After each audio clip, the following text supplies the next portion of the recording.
Chapter 803. Zhang Feng didn't stop talking. He glanced at the crowd and continued, "If this country wants to conquer the East, what do you think will happen if they come into contact with the Tang dynasty? At that time, Tubo, Turkic, and other countries will take the opportunity to invade. Do we need to persuade them not to invade our country with just our words? Wrong.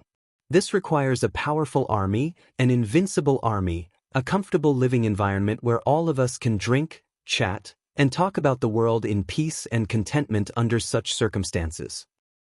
I don't know how you understood the phrase, emphasizing literature and belittling military force, in the past, but in White Deer College, I am a military and all other aspects mixed together. This is also the foundation of the small White Deer College. As for the current smelting technique, I have no other thoughts. I just want to make the Tang dynasty into an existence that no one dares to touch. Right now, the outside world of the Tang dynasty is very chaotic. You should have heard that the soldiers of the Tang dynasty are now fighting a bloody battle to protect our Tang dynasty. What they lack is the invulnerable shield and the invincible spear that I have made. If these two things exist, please ask your teacher. Who dares to bully our Tang dynasty?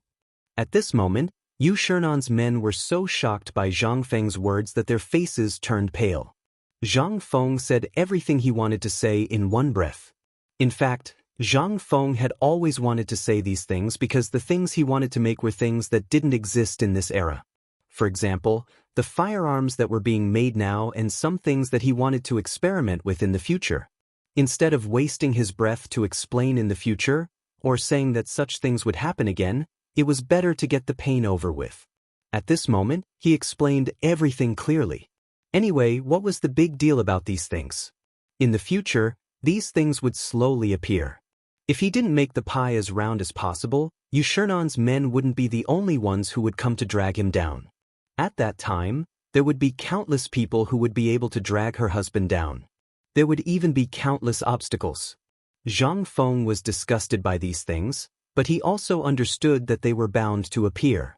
Since the four big clans had taken the initiative to step forward, Zhang Feng didn't mind letting them shoulder some things for him. After all, Zhang Feng really didn't have the time to explain these things to others all day long. There were plenty of mountains to deal with. Why would he need to step forward? Zhang Feng lit a cigarette and ignored the 5 people who were deep in thought. He slowly leaned back on the reclining chair and leisurely smoked his self-made cigarettes. He knew that he had achieved the effect at this time. He just needed to give them a little time to digest it. After all, this pie was a little too big. Zhang Feng didn't hesitate to draw a part of the world map. As for how they would understand it, it would depend on their own ability. Moreover, the steam engine hadn't appeared yet. If he made these things appear at this time, it would be really harmful. Biting off more than one could chew was not an idiom. For example, the potatoes, sweet potatoes, and other things that Zhang Feng mentioned now. Zhang Feng knew these things. They had been brewing for a long time in his memory. The Tang dynasty was now short of food. Many people were anxious, and the most anxious one was Zhang Feng. After all, although he now had an industry, the shortage of food in the Tang dynasty was widespread. He could support it for half a year, but after half a year, he still had to rely on himself to solve some things. Now, it was just about July and August. Potatoes, this thing, became Zhang Feng's first thing to solve. As long as potatoes appeared, Zhang Feng was confident that at least the people on the mountain would be able to eat potatoes by the end of the year. At least they wouldn't have to starve for the new year. As for after the new year, let's talk about it later. At this time, Yu Shernan was still immersed in Zhang Feng's words, unable to extricate himself for a long time. The cigarette flickered, and the sky gradually darkened. The flickering cigarette was like the stars in the dark night sky. Sometimes it illuminated a face in deep thought. Sometimes it was hidden in the darkness. After a long time, Yu Shernan asked in a hoarse voice, "Zhang Feng, old man wants to ask you. Do the things you said have to be part of your so-called military science and this forge?" Old man can't understand you more and more. But boy, the long speech you said today, old man and the others need to digest it well. Chu Suiyong also let out a long sigh. I'm old. When a person gets old, his memory will slowly fade. Boy, you said too much information today. We need to digest it. What will leave first? By the way, this time I'm here to tell you that the cigarettes are gone. Remember to send cigarettes to Old Man and the others. Chapter 804. Yu Shinan and the others left in a hurry. They were really dumbfounded by Zhang Feng's words. Zhang Feng had said far too many things this time. Although in their books and their understanding of the world, they knew that this world was very large and that it was vast and abundant, in their subconscious minds, these things basically all came from the Great Tang. As for the barbarian lands outside the Great Tang, what could they possibly have? But now that they thought about what Zhang Feng said, they still felt that it was incredible. Potatoes, sweet potatoes, and that corn, new terms that they had never heard of, actually appeared here. How could they not be shocked? After they returned to their residence in a daze, Ouyang Sun slapped his thigh and said, "No, we've been led astray by this guy." Only then did they realize what was going on. That's right. Why did they go to Zhang Feng today? Wasn't it for the academy? Why was she being led astray by him as they talked? And just at this time, when Yu Shinan and the others were about to go look for Zhang Feng again to reason with him, they saw Gao Can, that big black guy, carrying a big bundle of white paper, boldly walk into the little bamboo house. Then, with a dong sound, he placed the big bundles of white paper at their feet under the stunned gazes of Yu Shinan and the others. The headmaster asked me to send this over. 50 kilograms per person. This is all the production today. He asked you to divide it among yourselves. The rest will be sent to you in several batches. While speaking, Gao Can turned and left without waiting for Yu Shinan and the others to say anything. Yu Shinan and the others were dumbfounded by what they saw. After Gao Can's figure disappeared, they hurriedly squatted on the ground and touched the white paper on the ground with trembling hands. Yu Shinan hugged the white paper as if he was hugging a baby who had just been born. What a waste of an immortal. This is a waste of an immortal. Boorish. Boorish. How could you just casually throw something so precious to Old Man on the ground? When the academy reopens, let's see how the old man will deal with this extravagance. It's simply rotten to the bone. With the prodigal Zhang Feng on top, how good can his subordinates be? The few of them held paper in their arms. Although it weighed 50 kilograms, how could they still be the frail old man? He was even more robust than a man in his prime. The few of them cursed Gao Can as they moved the papers on the floor onto the table bit by bit with heartache. Only then did they sniff the fragrance of the papers while rubbing their faces. Good stuff. This was really good stuff. As far as they knew, Xian paper only existed in important institutions of the court. Even if they could save as much as possible, they would only use cheap paper unless it was absolutely necessary. Apart from the administrative agencies of the Tang dynasty, the documents that were required to be reported to the prefectures and prefectures were usually written on paper. Some poorer people even used bamboo slips.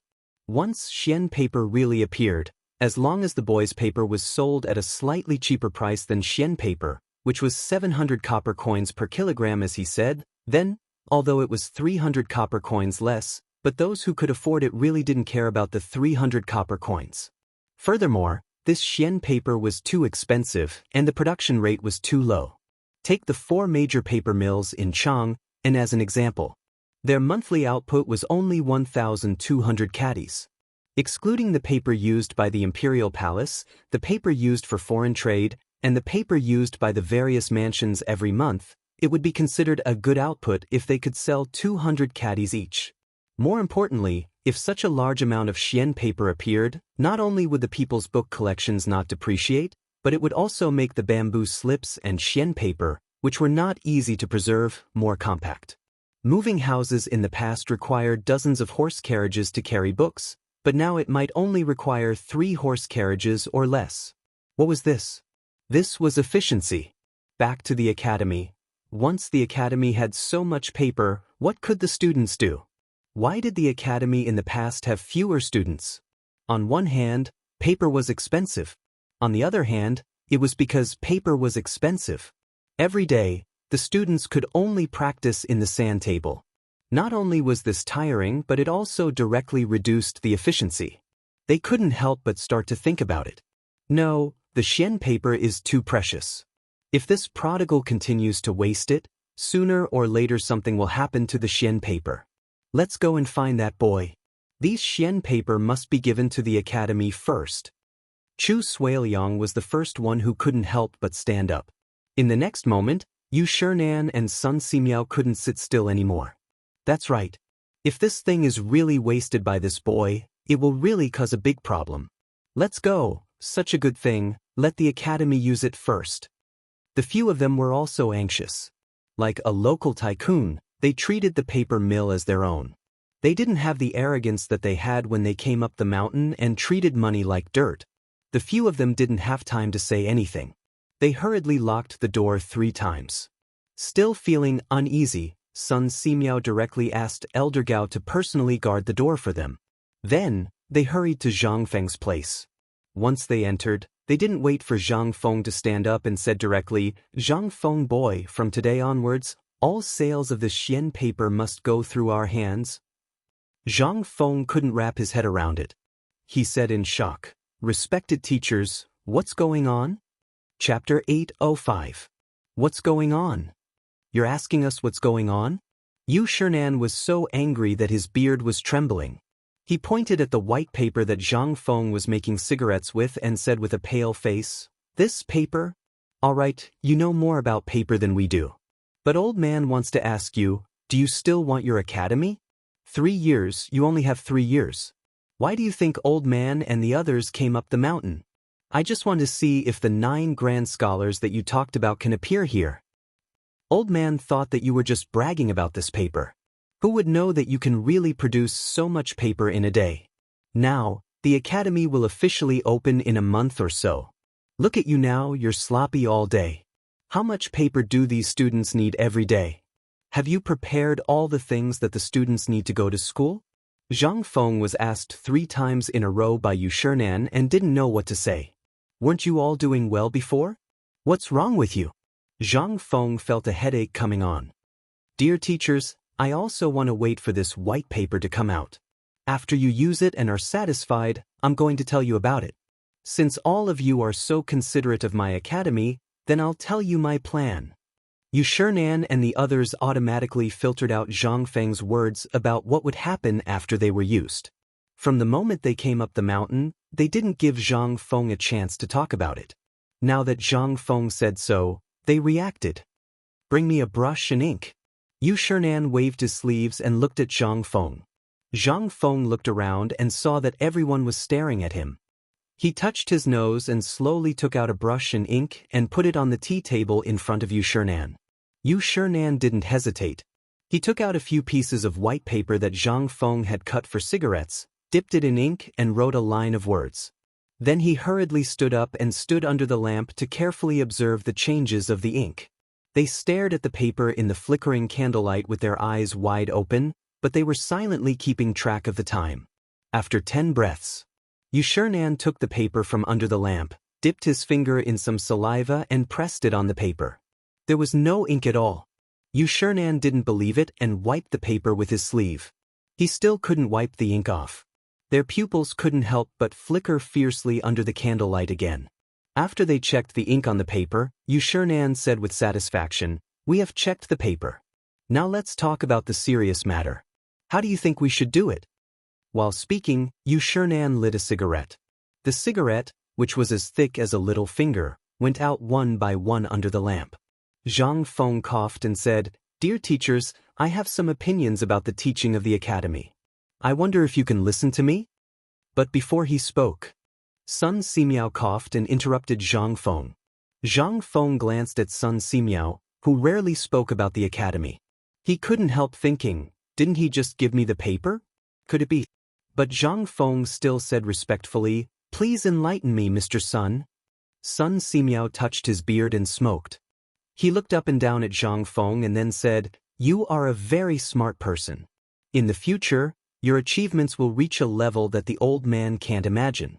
At this time, although you haven't entered the palace to meet the emperor, the old man knows that the emperor favors you very much. This is your luck." The old man won't say anything more. "Now, you've created so many things in one go. Just like what you said before, it's easy to break if you're too rigid. Remember, don't be arrogant because of your talent. Now, you're not only the dean of the academy, but also a great Confucian scholar and an official of the imperial court. You have to set an example for everything. As a minister and a student, you have to remember one thing, that is, steadiness. Even if you are smart, if you don't, your achievements in the future will be limited. It will even be difficult for you to become a great person. Zhang Feng blinked.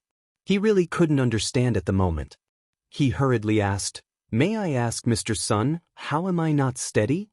Hearing this, Sun Simiao smiled faintly and shook his head. This brat was still trying to pick a fight. Sun Simiao, Yu Qigong, and the others laughed and said, "You still dare to ask? The old man asked you. You once boasted that you could become 9 grand scholars. Isn't that enough? Right now, the White Deer Academy has basically become the place where the eyes of everyone in the world gather. You should be even more careful with your words and actions. Others won't say anything if you say it after you've achieved your goal. But if you say it 3 years ago, in the hearts of those who have ulterior motives, you're simply too rash. How can you do such a laughable thing? There are actually people who want to laugh at me?" Zhang Feng was instantly unhappy and cursed in his heart. In fact, this kind of thing was common in any era. After all, those who couldn't eat grapes would always say that the grapes were sour. Thus, Zhang Feng revealed a confident smile. "I think my image is quite good." Yu Shernan and the others couldn't bear to watch any longer. They hurriedly interrupted. All right. You brat, stop arguing. If you want to continue, what can we do? Remember, we are all experienced people. What we say is for your own good." Zhang Feng pursed his lips. He didn't say anything else. Seeing this, Yu Shernan asked contentedly, "Then tell us now. What plans do you have for the college? It would be best if it can be decided by tonight. That way, we won't have to waste our time on this mountain." But you're so bored that your balls hurt. I was still wondering if you guys were trying to trick me. Now, it seems like it's time to find something for you guys. Chapter 806. Zhang Feng hurriedly straightened his face and stood up. "Dear teachers, I really have a big thing here, and I need your help." Yu Shernan and the others saw this. They looked at each other, and there was a touch of understanding in their eyes. "Boy, tell us about it." Yu Shernan waved his hand. "After all, we have been eating and drinking on this mountain for a few days. If we don't find something to do, it can't be justified." Hearing this, Zhang Feng's face flashed with a touch of excitement. "Dear teachers, even if you live on this mountain for 8 or 10 years, it is a blessing that I can't even ask for." "How can you say that?" "That's enough. Put away your flattery. It's useless in front of us." Yu Shernan glared at Zhang Feng, lit a cigarette and took a puff. "Tell us about it. If it's not difficult or you want us to carry bricks, you'd better not say it." "How can I?" Zhang Feng said with a straight face. "However, there is still 1 month before the academy officially opens. I have made a few sets of books here, which are the books needed for teaching. I hope you can take a look." While speaking, Zhang Feng took out several thread-bound blue books that were the same size as the books of that era from under the pillow in the bedroom and handed them to the others. However, these books were written with the titles of military science, medicine, physics, literature, mathematics, and several major categories. They looked at it and then glanced at Sun Simiao doubtfully. Sun Simiao smiled faintly. "Good guy, you even calculated the old man?" However, Sun Simiao still took the medical book and read it with relish. Then, when they were reading the books, Zhang Feng said, "Now the teaching method of the Tang dynasty is generally based on reading the Book of Songs, the Analects of Confucius, and the teacher's narration. Therefore, the students are going to completely change this teaching method. In the morning, they will read the books of the sages for 2 hours, and then study literary works in the next 2 hours. The works of the great masters from ancient times to the present and the stories behind them will be explored by the students after class. After that, they would rest for 3 hours, eat and rest. In the afternoon, they would memorize the books of the sages and study other subjects, such as mathematics and so on. In the evening, during the last lesson, they would study medicine, leaving some time for them to complete their assigned homework. The next morning, the teachers would review their homework and interpret their doubts. Zhang Feng talked about the primary school curriculum and junior high school curriculum he had imagined, as well as the teaching method based on the current situation of the Tang dynasty. Except for Yu Shinan, who had heard it once, the others were all immersed in the textbooks written by Zhang Feng at this time. Boy, old man wants to ask you, what is your so-called medicine and this alcohol? Don't we use quicklime for disinfection now?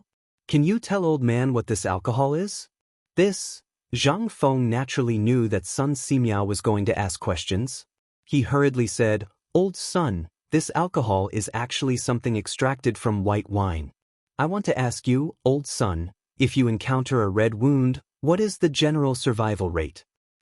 I mean, for example, a wound that is more than 1 foot long and has already festered. Yu Shinan and the others heard this and couldn't help but raise their heads curiously. They also had a lot of questions, but when they heard the word alcohol, they couldn't help but be interested. Sun Simiao said without thinking, if it's a leg or a hand, if it's in spring or summer, if old man or a doctor personally takes care of it, it's basically possible to survive more than a month's weather. What if it's on the battlefield? Or the wound has already festered? Zhang Feng asked again. A handful of quicklime, and the rest depends on the person himself and the medicine. As for whether it can be cured or not, it depends on the person's body. Sun Simiao continued. Zhang Feng nodded. People in this era didn't know what medicine was at all, let alone what medical care was. If he said too much, the others wouldn't understand. Zhang Feng just said, if such a person is in my hands, if I say that I have a 100% chance of saving his life, would you believe it? And in addition to not being able to regenerate broken limbs, I also know the blood for blood technique. Would you believe it? When Sun Simiao heard this, his expression changed abruptly. He flipped open Zhang Feng's magical medical book again, took a deep breath, and said solemnly, Kid, I don't know who your teacher is, but with this medical book in old man's hands, you will definitely surpass Bian Ke, Hua Tuo, and other medical sages. Why did you publicize this magical medical book to the public? Do you know the importance of this book? Once it spreads, your White Deer College will instantly become the target of public criticism? Zhang Feng smiled. The road needs people to walk on it. When many people walk on it, it will naturally appear. Look at the road, I naturally know what I'm doing. Chapter 807. Yet another famous phrase from his mouth. Yu Shinan and the others felt that Zhang Feng's appearance was simply a blow to them. However, Zhang Feng continued, Elder son, at the end of this book, there are all the annotations of what I just said.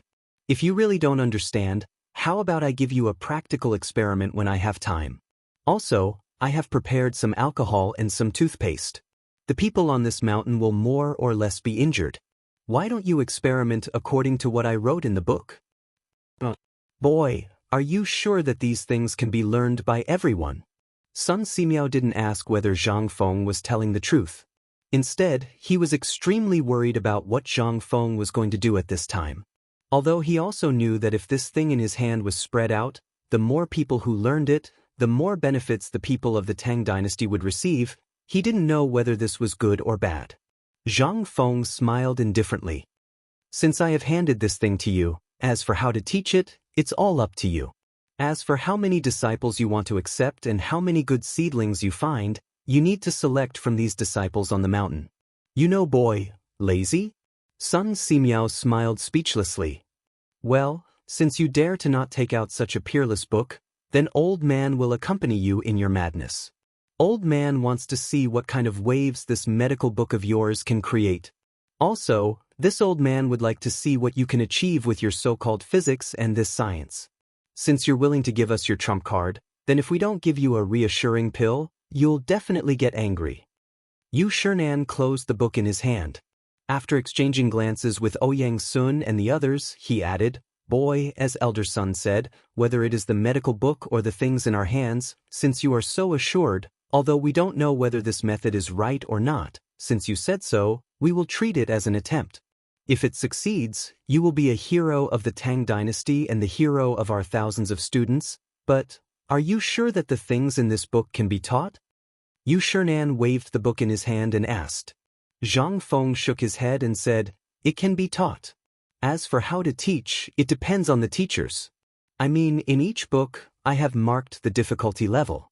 As for the new students, I still suggest that everyone should have a basic understanding. That is to say, the first 10 pages can be taught at will. After that, I will perfect this novice teaching material with the teachers. From the 11th page to the 20th page, I'm going to teach this student tomorrow. Of course, in the second year, we'll be able to pick out the good and bad results, as well as what a person is suited for and what kind of talent they have. We'll focus on nurturing them. As for the last 10 pages, we can teach them in the third year. All the classes will be divided into 3 classes, A, B, and C. The students who are recruited every year need to be rehearsed and divided into classes according to this order. As for the most accurate ones, we will have to wait until the third year to find the elites. I am going to set up a special training class. At that time, these elites will be able to learn some more sophisticated things, such as the manufacturing technique, the hematopoietic blood exchange technique, physics, and so on. Zhang Feng slowly explained the division of classes, as well as how the textbooks should be taught, bit by bit. Everything was explained in detail. In the first year, it was basically science so that everyone would have a sense of hygiene and awareness in all aspects. This was not difficult. He only needed to teach them some things to pay attention to in daily life and how to distinguish some things that they encountered in daily life. As for the second year, this was the key. As for the third year, this was the time to really find and cultivate the key talents for the science and technology department of the academy. Although Zhang Feng was confident that he could educate all these people within a year, the difficulty was that these people still had no way to accept these things. Therefore, he needed 2 years to change their thinking, and the last year was the most critical sprint. After a detailed introduction, Xianxia and the others finally completely annihilated the idea that Zhang Feng was crazy. What exactly was this kid thinking in his head? After Zhang Feng finished talking for a long time, Xianxia and the others still had their heads down. No one knew what they were thinking. Zhang Feng was not in a hurry. He just stood in front of them, lit a cigarette, and waited quietly. He knew that these all needed time to digest. He had said too many things today. So many that Zhang Feng wondered if these people could digest them completely. Xianxia and the others smoked one cigarette after another. From time to time, they would gather together and mutter a few words. Zhang Feng saw that the cigarettes in the basket were getting fewer and fewer. Zhang Feng suspected that these old guys could not sleep at night and were smoking here. Just after the last cigarette was smoked by Chu Suiliang, and the cigarette holder was still unsatisfied, the few of them clapped their hands and said, "Kid, we have decided. Old man and the others will accompany you in your madness, but there will be enough cigarettes and alcohol." Chapter 808. The next morning, Zhang Feng got up early, which was rare for him. He sneaked out of the crowd and found Cripple Wang. Cripple Wang was so excited when he heard Gao Can say that Zhang Feng was looking for him that he almost jumped 3 feet high. Since he took over the business of making beer cans, he had the final say in the market of bamboo and wooden barrels in the Chang'an brewery. Because of Zhang Feng's appearance, Cripple Wang and his family, as well as the veterans in the reclining workshop, could not only fill their stomachs, but also find a good match on the mountain. How could Cripple Wang not be excited? As soon as he entered Zhang Feng's room, Cripple Wang was so excited that he almost bowed down and worshipped him. Zhang Feng did not wait for him to react. He hurried out of the room and whispered in his ear, "Come with me."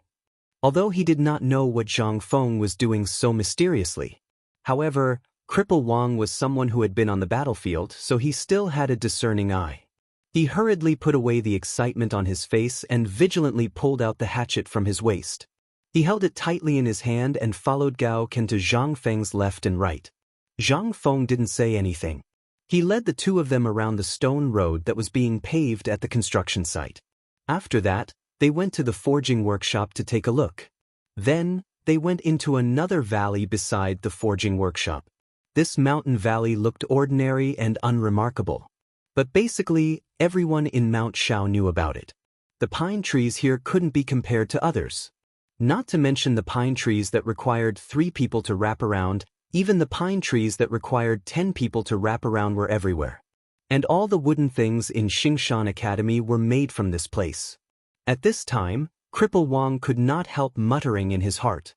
This place not only produced pine trees, but also a kind of wild rabbit that specialized in eating wild rabbits with pine nuts.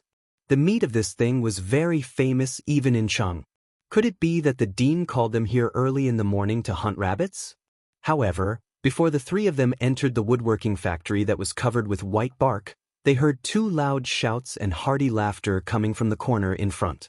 Ha, Chen Tinyu, you've lost. Hurry up and give Lao Tzu 10 shots. Bullsh *T. You're the one who cheated, okay? Lao Tzu even chased the hare into the tree hole. Don't tell me that Lao Tzu didn't know to catch it himself. Hearing Cheng Chimo's familiar voice, Zhang Feng was a little confused. These people were the kind of people who wouldn't get out of bed until the sun was up. Why were they here so early? It was as if the sun had risen from the west. Without waiting for Zhang Feng to take any action, a loud sound of wind breaking could be heard. Gao Can's hair instantly stood on end. He couldn't care about anything else and rushed towards Zhang Feng. It was also at this moment that a wooden stick as thick as an arm swept over the top of their heads. Chen Tinyu, are you trying to take Lao Tzu's life? Zhang Feng was finally angry. Looking at the wooden stick not far away, his eyelids twitched wildly. If it really hit him, not to mention breaking his arms and legs, he wouldn't even be able to keep his life. Cheng Chumo and Yuchi Baolin, who were fighting together, were shocked when they heard this. Li Chengqian and the others who were squatting at the side were also shocked. They hurriedly got up and rushed over in a panic. The moment they saw Zhang Feng, their expressions changed abruptly. Fengzi, why are you here? F***CK, Gaoken, are you a blockhead? Why didn't you tell us that Fengzi was coming? Fengzi, are you okay? The few of them hurriedly propped Zhang Feng up and pinched here and there. Zhang Feng was a little annoyed. Let me ask you, what are you doing here so early in the morning? Seeing that Zhang Feng was fine, the few of them breathed a sigh of relief. They mysteriously brought Zhang Feng to the place where they were just now. This was the place where all the beams, purlins, and doors and windows were made on the abandoned mountain. It was convenient to use the local materials. The few of them also made a few small wooden houses with wood here, which looked quite artistic. Entering one of the slightly larger wooden houses, the first thing that entered his nose was the smell of rosin. There were also 3 roasted hares roasting in the fire in the middle of the wooden house.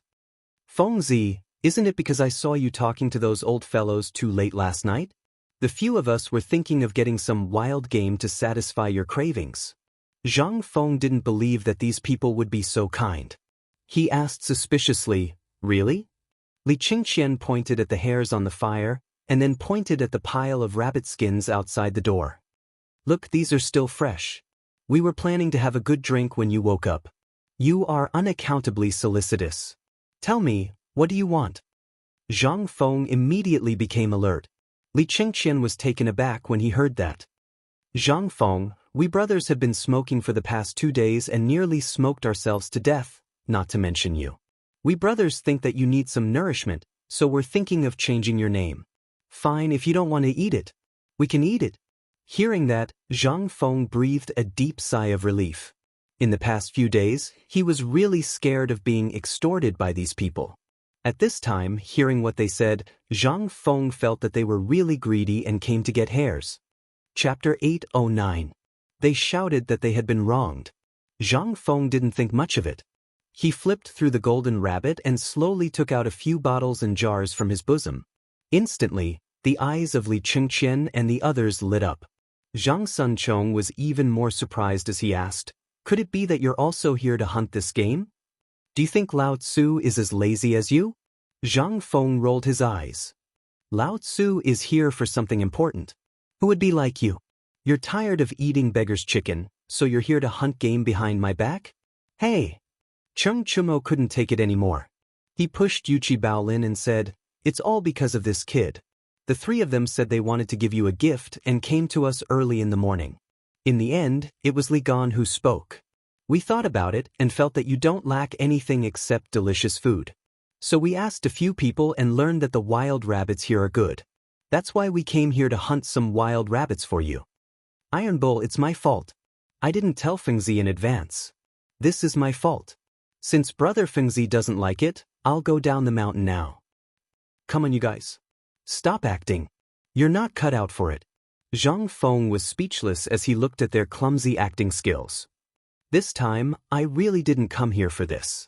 Otherwise, have you ever seen me wake up so early? Seeing that Zhang Feng had exposed them, they didn't feel embarrassed. Instead, they asked curiously, "Then what are you doing here?" Zhang Feng tore off a rabbit leg and said as he chewed, "Do you remember that I was looking for carpenters?" Hearing this, Li Qingxian's eyes flashed. "Are you talking about the carpenters that your father-in-law found for you?" Zhang Feng wanted to explain, but he was too lazy to do so. Anyway, these people wouldn't believe him. He nodded and said, "That's them.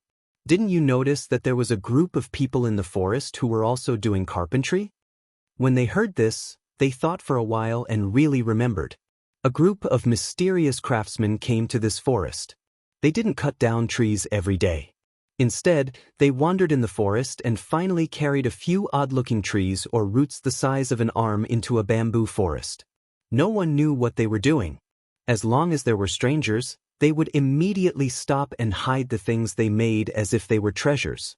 So it turned out that these people were found by Feng Zi, this kid.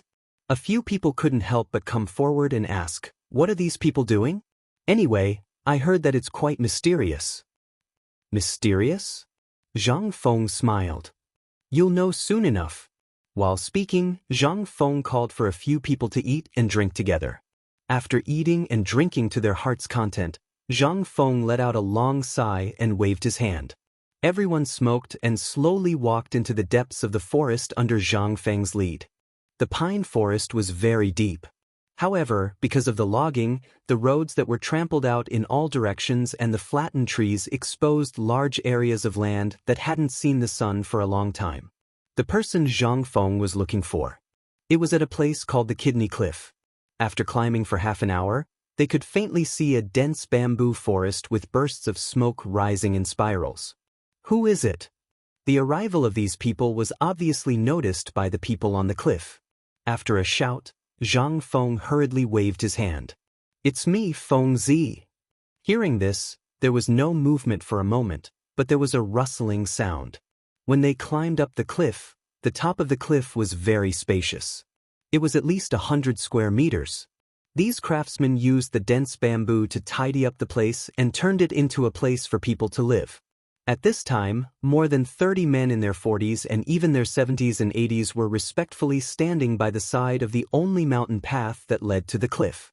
When they saw Zhang Feng and the others going up the mountain, a man in his 40s hurriedly stepped forward and said, "I'm Zhang Wei. Greetings, young master."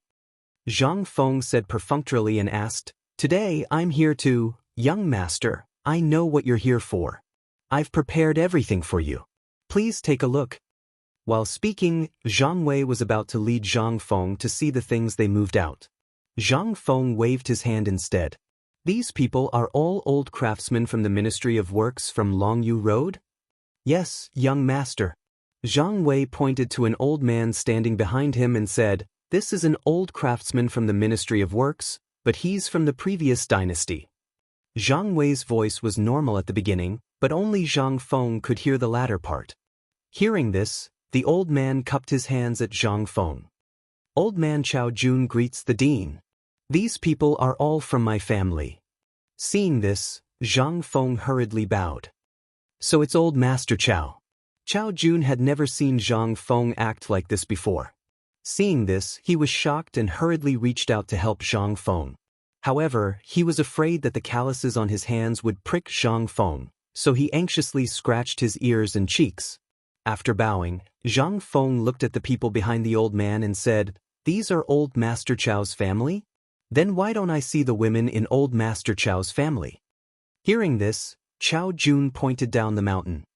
"Thanks to old Master Zhang's kindness, my family of more than 30 people are now working in the food factory at the foot of the mountain."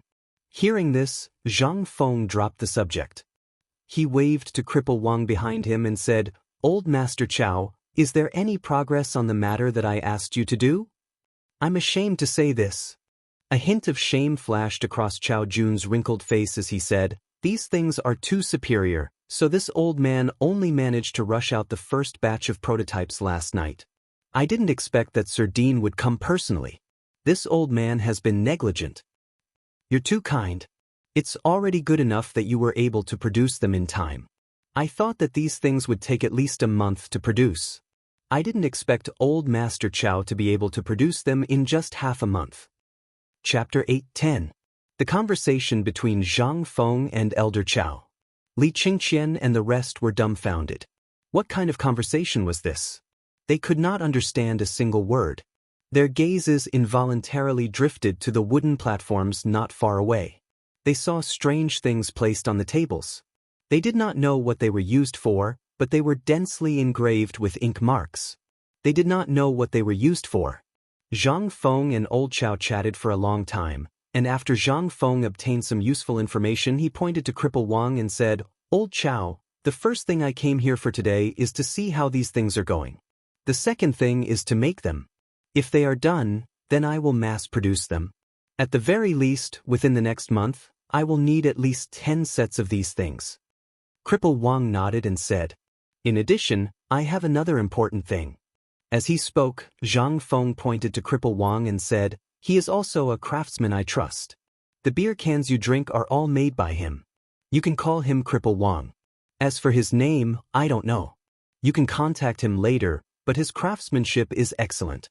If you can work with him and make 2,000 sets of tables and chairs in a short time. How about it?"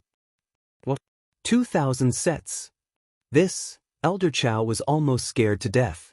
2,000 sets a month. Wasn't this asking for his life? Cripple Wang seemed to be prepared for this. He did not say anything and still stood behind Zhang Feng, unmoved. However, Zhang Feng waved his hand and said, "You don't have to say anything else. Let me take a look at what you have made. As for the tables and chairs, you guys can divide the work among yourselves. Cripple Wang has 300. How many people does Cripple Wang have?" 329 brothers who know carpentry. "Old Chao, don't worry. These people are all veterans. They will not share your share. We only need to take care of their food, accommodation, wine, and meat." Chao Jun heaved a deep sigh of relief when he heard this. Li Qingqian and the others couldn't help but look at Zhang Feng in surprise. If there was a need for tables and chairs, tens of thousands of them could be found in Chang and City. Why was he in a hurry to make them now? Come, Lord Ju, please." Without waiting for Li Qingqian and the others to ask, Chao Jun hurriedly led Zhang Feng to see the treasures that Zhang Feng had ordered. Li Qingqian and the others hurriedly followed. They wanted to see what Zhang Feng was up to, acting so mysteriously. However, when they came closer, they discovered that the semicircular object in Zhang Feng's hand was dug out from something that looked like a tree root. Not only that, there were 2 holes on it, and there were also some markings on it that looked like a ruler. Li Qingqian couldn't help but walk around Zhang Feng. He picked up a triangular ruler from the table and asked curiously, "Hey, Feng Zi, what is this thing?" At this moment, Zhang Feng felt some admiration for Chao Jun. Although it wasn't an iron compass or a triangular ruler, it was exactly the same as the template that he had made. Zhang Feng couldn't help but be speechless. "This thing is the teaching aid that I mentioned before." "You don't recognize it?" Li Qingqian's pupils constricted. "Teaching aid? You want us to be carpenters?" Chao Jun's eyes lit up when he heard that. Although Li Qingqian and the others didn't know their identities, they looked quite extraordinary from the way they were dressed. Chao Jun couldn't help but feel a little excited. Zhang Feng looked at Li Qingqian as if he was looking at an idiot. "When did I say that I wanted you to be a carpenter? Do you think I want you to kill people just because I asked you to buy a knife? What are you thinking about?" Li Qingqian heard that and finally calmed down. He waved the triangular ruler in his hand and said, "Then what is this thing for?" Cheng Chumo wanted to play, but Li Qingqian glared at him and stopped. If he were to play with this thing, wouldn't it be ruined? Zhang Feng looked at the compass, triangular ruler, and other things one by one. He looked at Chao Jun and said, "This thing is not bad. Make it according to this. If you can get some white paint on it, that would be even better. But it's okay, just follow this." Then, Zhang Feng looked at Li Chengqian and said, "Do you still remember how to calculate? This thing will be the main tool for calculation in the future. Do you want to ask, since you can memorize the multiplication and division table, what's the use of this thing?" Zhang Feng didn't wait for Li Chengqian to ask. Instead, he asked directly. Li Chengqian nodded. "Because what you have learned is just the tip of the iceberg." After that, Zhang Feng took out a blueprint from his chest and waved his hand to get Old Chow and Cripple Wang to come closer. Zhang Wei, Li Chengqian, and the others instantly surrounded him. They saw Zhang Feng's blueprint. Blueprints of modern desks and benches were laid out on the paper. Zhang Feng looked at Chao Jun and said, "How is it, Elder Chao? Are you confident? Can you make this thing?" Chao Jun and Cripple Wang both frowned and stared at the blueprint for a long time. Then they said, "It's possible, but no buts. Old Chow, I will be in charge of the materials and you will be in charge of the mortise and tenon. How about that?" Cripple Wang patted Chao Jun's shoulder with certainty. Chao Jun thought for a while, then finally narrowed his eyes and nodded slowly. "But since Brother Wang has said so, then this old man would like to see if my Chao family's men can rush out these tables and chairs within a month." Chapter 8:11. Deep in the Imperial Palace. Inside Li Yuan's palace. An old eunuch hurriedly entered Li Yuan's palace with a jade box in his hands. At this time, inside the palace, there were water wheels made with strange and ingenious skills placed all around. The rows of water wheels formed two winding lines, like a miniature version of mountains and rivers. In an instant, the stuffy and hot auras suddenly disappeared without a trace. In the front hall of the sleeping quarters, a dozen or so scantily clad women were currently singing and dancing on the waterside pavilion surrounded by water on all sides. And right above the waterside pavilion, Li Yuan was embracing four women, waving a golden poker on a high platform and killing in all directions. And as soon as the old eunuch entered, there were instantly 12 female guards carrying Modeo swords in their hands, blocking the old eunuch's path. The old eunuch hurriedly shouted, replying to the young masters, "This is a gift that His Highness the Crown Prince asked someone to bring from Shao Mountain to retired emperor. Please inform him." Actually, Li Yuan's personal old eunuch had already seen his arrival long ago. He deliberately delayed for a moment, then slowly walked forward, asking neither coldly nor warmly, "Eunuch Shou, what are you here for?" The old eunuch who just came in hurriedly bowed and said, replying to Eunuch Ling, "This one is under the Crown Prince's orders to deliver a good toy to retired emperor. The Crown Prince brought it down from Shao Mountain." Hearing this, Eunuch Ling's pale eyebrows raised. He hurriedly took the jade box from Eunuch Zhou's hands, then waved his hand and said, "Wait." Then he hurriedly bypassed the waterside pavilion, stepped into the pavilion on the second floor, and handed the jade box to Li Yuan. "Retired emperor, this is something that His Highness the Crown Prince brought down from Shao Mountain." Li Yuan, who was in high spirits, stopped playing cards when he heard Shao Mountain. He grabbed the jade box in Eunuch Ling's hands and asked with a face full of curiosity, "What is this?" Replying to retired emperor, "This servant does not know." Without waiting for Eunuch Ling to finish speaking, Li Yuan already opened the jade box with a click. Something from Shao Mountain, and sent by Li Chengqian, it should be a good thing without a doubt.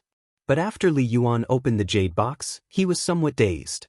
Only to see inside the jade box. Rows of white things as thick as a little finger were neatly lying inside.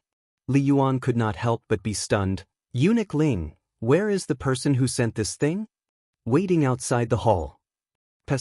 Li Yuan was also not the least bit sloppy. He had seen this white paper a few days ago, and it was very comfortable for him. He was planning to go to Shao Mountain to take a look. How long had it been? What did this brat come up with again? Not long after, Eunuch Zhou bowed and followed Eunuch Ling forward. At this time, Li Yuan no longer had the mood to enjoy the singing and dancing and playing cards. With a wave of his hand, he dismissed the crowd. Holding the cigarette in front of his nose, he sniffed it and asked, "Let me ask you, did the Crown Prince really bring this thing down from Shao Mountain?" "In reply to your Majesty, it was His Highness the Crown Prince's personal bodyguard who sent him back to the palace." Eunuch Zhou quickly prostrated himself on the ground. Li Yuan asked again, "What is this? Tell me clearly, what is the use of this thing?" Seeing this, Eunuch Zhou prostrated himself even lower. Replying to your majesty, this thing is called a cigarette. It's also called a cigarette by the crown prince and the others. It was created by Prince Zhang. This thing can refresh the mind and, to refresh the mind? Cigarettes? Hearing this, Li Yuan's eyes brightened. Following Eunuch Zhou's instructions, Li Yuan gently lit the cigarette above the oil lamp. However, that snatching smell made Li Yuan cough involuntarily. When those female bodyguards saw this, their expressions changed greatly. They shouted in unison and were about to chop off Eunuch Zhou's head. Eunuch Zhou seemed to have guessed it long ago. He hurriedly shouted, "Your Majesty, this thing will be like this for the first time. His Highness the Crown Prince said that this thing is like Prince Zhang's wine. Would your Majesty please allow this servant to demonstrate a thing or two?" Quick. Where did all this nonsense come from? Li Yuan drank a large jar of water. Only then did he stop coughing. He looked at the cigarette in Eunuch Zhou's hand with some surprise. Eunuch Zhou climbed up and took out half a cigarette from his bosom. Then, he lit it on the lamp beside the waterside pavilion and demonstrated for Li Yuan to see. Seeing this, Li Yuan came to a realization. According to the old eunuch's instructions, after 3 cigarettes, other than his head being a little dizzy, everything else was fine. Moreover, because of sleep problems, he, who had always been dizzy, appeared particularly energetic at this time. Li Yuan could not help but look at the cigarette in shock. Then Jin asks you, "Did you Shernan and the others have any comments on this thing?" You Shernan and the others were on the mountain. It was impossible for them not to know about this matter. Whether it was good or bad, as long as they asked, they would know. Eunuch Zhou could not help but be stunned. After hesitating for a moment, Li Yuan frowned slightly, summoned the Crown Prince's bodyguard commander to come see Jin quickly. These people did not know? But how could he not know about the bodyguard commander who stayed on the mountain all day? Seeing this, Eunuch Ling flung his whisk and stood at the entrance of the hall, shouting, "Come, summon the Crown Prince's bodyguard commander to see His Majesty." At this time, Li Yuan was even more eager to go up the mountain to take a look. While smoking, Li Yuan walked out of the main hall. Without waiting for Li Yuan to walk out of the main hall, Li Qingxian's Hu-Wei commander had already appeared at the entrance of the main hall. Without waiting for the commander to kneel, Li Yuan asked anxiously, "Jin asks you, this thing, what did you Shernan and the others say?" Replying retired emperor, "It's not just Mr. Bashi and the others. Right now, everyone on the mountain is holding this thing in their mouths. They say that people who don't smoke don't have the ability. People who don't have the ability don't deserve to stay on the mountain." Chapter 8:12. Li Yuan carefully inquired about the situation of the people on the mountain. Even the matter of Gao Can and Li Qingxian getting drunk on cigarettes, as well as the blunder caused by Zhang Feng smoking for the first time, entered Li Yuan's ears. Li Yuan looked at the wisp of smoke rising in spirals from his hand, his eyes shining. "Good stuff, simply good stuff. We ask you, where does your Majesty have it?" "Yes, the various dukes sent it to the imperial palace yesterday. However, the strength of yesterday's cigarette was too great. The Crown Prince felt that your Majesty would not be able to bear it. As a result, when Prince Zhang's improved cigarette was produced today, the Crown Prince hurriedly ordered this lowly subordinate to deliver it to retired emperor immediately." At the beginning, Li Yuan was still somewhat annoyed. However, after hearing the imperial bodyguard commander say that the improved cigarette was delivered, his anger turned to joy. "Not bad, at least this fellow has a bit of conscience. Come. Eunuch Ling, distribute the cigarettes, 1 for each person. Accompany us to have a taste. This is the treasure of Mount." Hearing this, the eyes of Li Yuan's concubines instantly brightened. Chattering, they surrounded Li Yuan. However, there were only 20 or so cigarettes in a box. Li Yuan personally lit a few cigarettes for the concubines, having them take turns smoking. Afterwards, the people at his side did the same. Soon, only 3 cigarettes remained in the box. However, Li Yuan was not afraid. Right now, he was the vice principal of Mount. Anyone could have less of these cigarettes, but could he? The crowd held this novel toy, looking left and right. Immediately, amidst Li Yuan's loud laughter, the crowd coughed one after another. Just as the harem was in a state of chaos, the matter of Zhang Feng's cigarettes slowly spread throughout the imperial palace. Although these things were rare, there were always people who could obtain some from Mount, especially Niu Jinda and company. At this moment, in Taiji Palace, Zhang's son Wu Go was in the middle of discussing something with Princess Chang'e. However, at this moment, a series of rustling sounds and strange smells came from outside the door, causing this dignified empress to instantly become angry. Who is outside? The noise outside immediately stopped. Afterwards, a series of kneeling sounds could be heard. Flustered eunuchs and palace maids hurriedly said, "Empress, no, nothing was done." Zhang's son Wu Go frowned. "Come in and talk to me." As he spoke, he hugged Princess Changping, who was only a few years old, and looked coldly at the people who had just opened the door. As soon as everyone entered, they saw Zhang's son and Wu Go's gloomy and cold expression. They couldn't help but feel apprehensive in their hearts as they knelt on the ground before the two women. "Why were you waiting outside just now? What is this smell? Little Hua, what is that in your hand?" Zhang's son and Wu Go instantly saw the burning white thing that Xiaohua hid behind him. It seemed to be very similar to the white paper that the emperor brought back. When little Hua heard this, his face turned pale. In reply to the empress, This is a cigarette." "Cigarettes?" Empress Zhang's son was a little puzzled. "Bring it up for me to take a look. Wasn't this something similar to incense? Where did this incense come from? Why use such expensive white paper?" Little Hua didn't dare to delay in the slightest. Although Empress Zhang's son was an easygoing person, once she got angry, it wasn't something that ordinary people could endure. Little Gizi hurriedly handed the cigarette in his trembling hand to Zhang's son and Wu Go. After observing it closely, Empress Zhang's son still couldn't understand the use of this thing. Empress Zhang's son couldn't help but ask curiously, "Where did this thing come from?" "It's from the emperor." Xiao Huazi was so excited that he opened his mouth and gave Empress Zhang's son a big fright. "What?" "It was given to this servant by the emperor's eunuch, little Gizi." Hearing this, Zhang's son and Wu Go let out a deep sigh of relief. "Tell me, where did this thing come from, and why would such expensive white paper be used for this thing? Tell me in detail." This empress naturally won't delve into it. "If you dare to lie, this empress will make your skin split open." How could little Hua endure this? In a panic, he spilled out everything. So this thing came from Mount. The first person Zhang's son and Wu Go thought of was the guy she saw in the small tavern last time, Zhang Feng. Other than him, no one dared to waste white paper like this. And most importantly, this white paper was made by him. What else wouldn't he do? Little Hua confessed in full detail. Zhang's son and Wu Go couldn't help but frown. "Nonsense. This is simply nonsense. Since when did the palace become so chaotic because of one thing? Empress, please forgive me.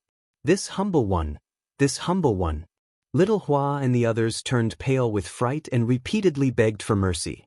Zhang's son and Wu Go smelled the smoke and threw the burning cigarette to little Hua in disgust. "From now on, in this empress bedroom, you're not allowed to smell this thing.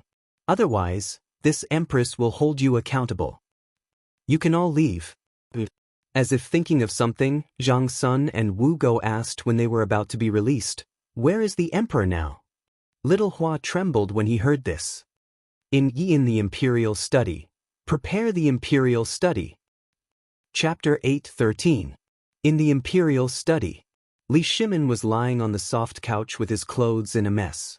Yu Qigong, Niu Jinda, Xing Yaojin, and Qin Xiong were sitting on the benches next to him, smoking and bragging. They were talking about the interesting stories of Zhang Feng in the academy. Li Shimin laughed and said, "So, Fengzi's research institute is open just like that?" No one knew what Li Shimin was talking about. Niu Jinda couldn't help but ask in confusion, "Your Majesty, what is the research institute you are talking about?" "Ha, you won't understand even if I tell you. But those craftsmen from the western regions came at the right time. Dear Niu, tell me, what reward do you want?" Niu Jinda and the others were not fools. From the emperor's words just now, they could tell that something was amiss. Although they didn't know what the research institute was, when the emperor talked about these people, they instantly thought of something. When Yo Jinda heard this, he put the cigarette in his mouth and stood up.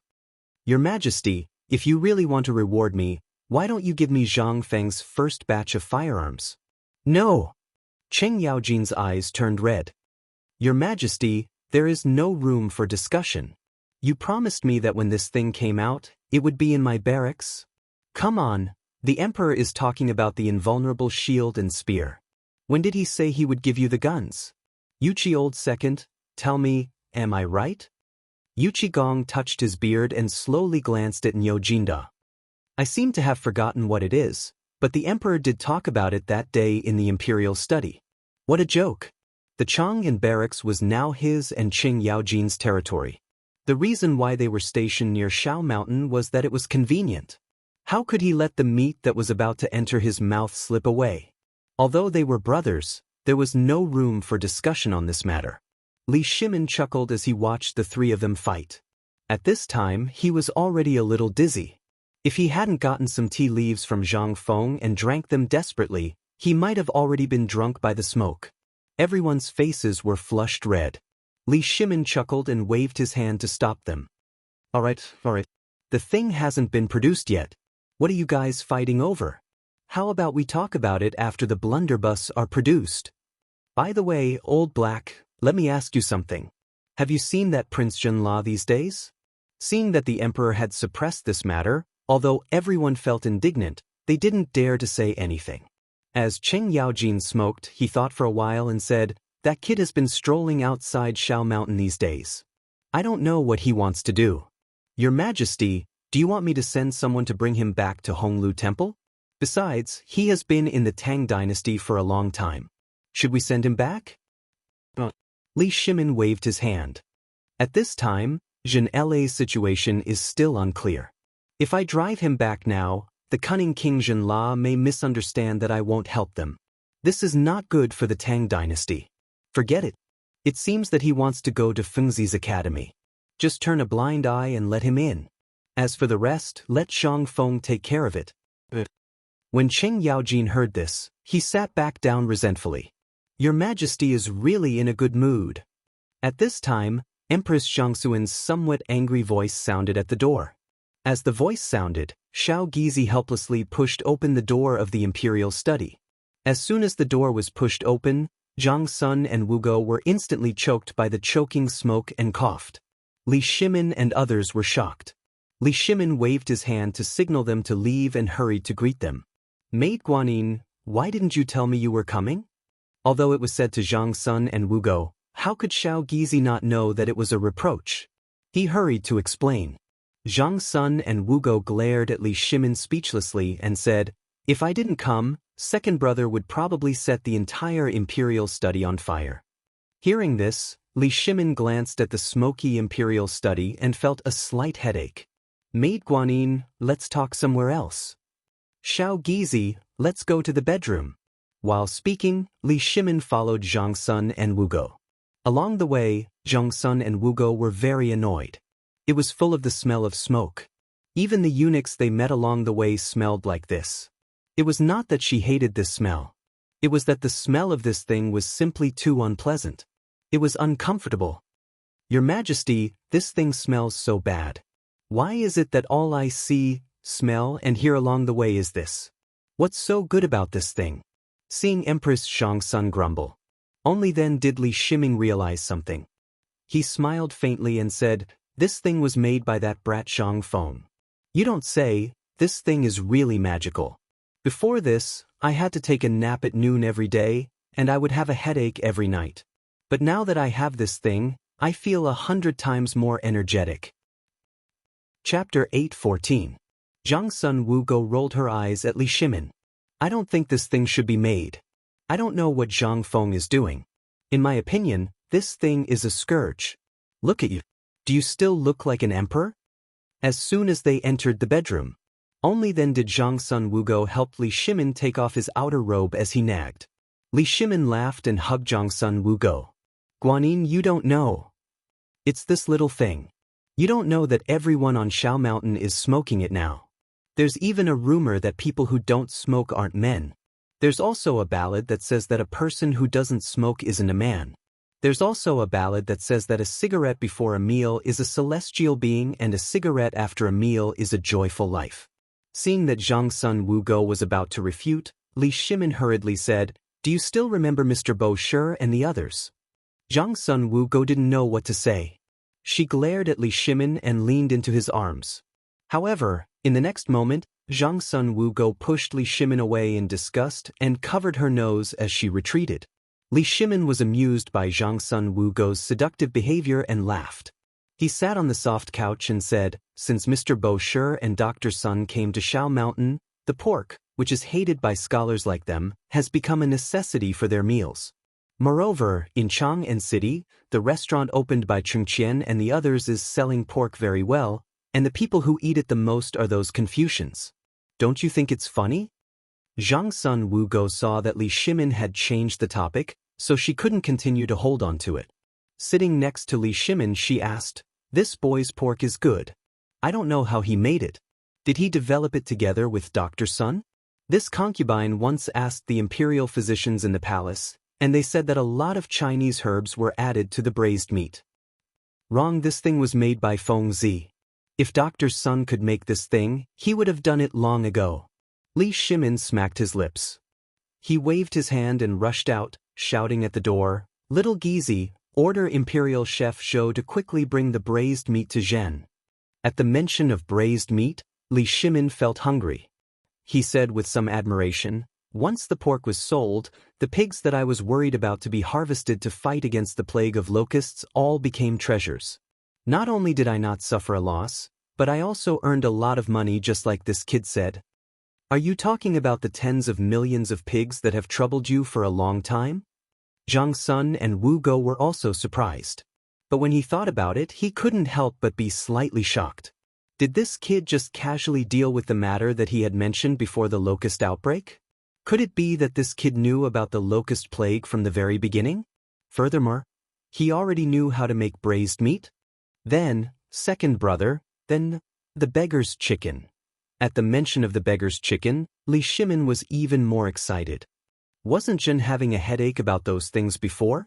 Now, with this kid doing this, the shortage of food in the military camp mainly depends on selling these chickens and ducks that no one wants in exchange. Zhen just talked about this with Yu Qigong and the others.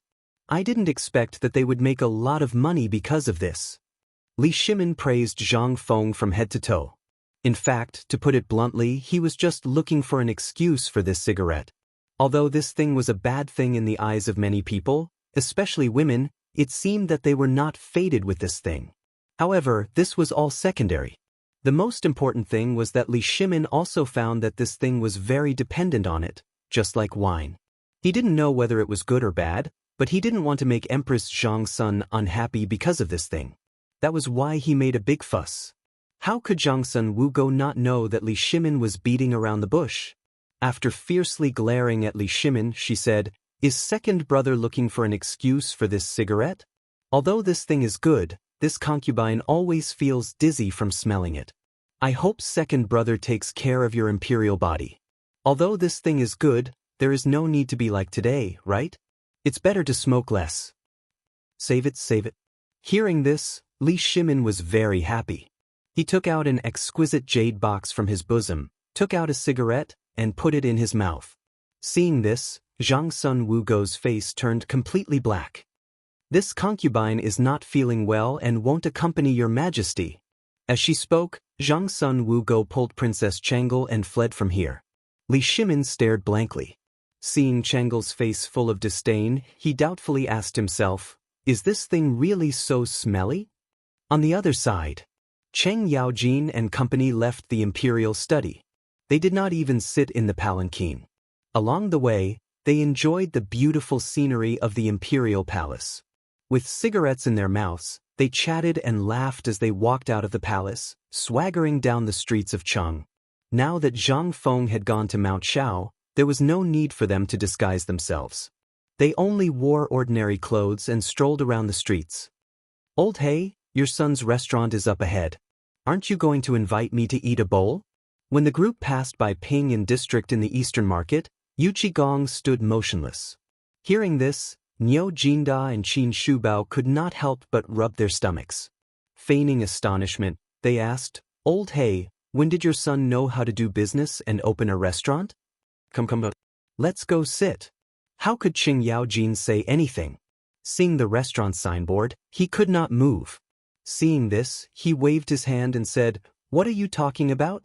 Could it be that my family's iron bowl is not worthy of opening a restaurant? Come.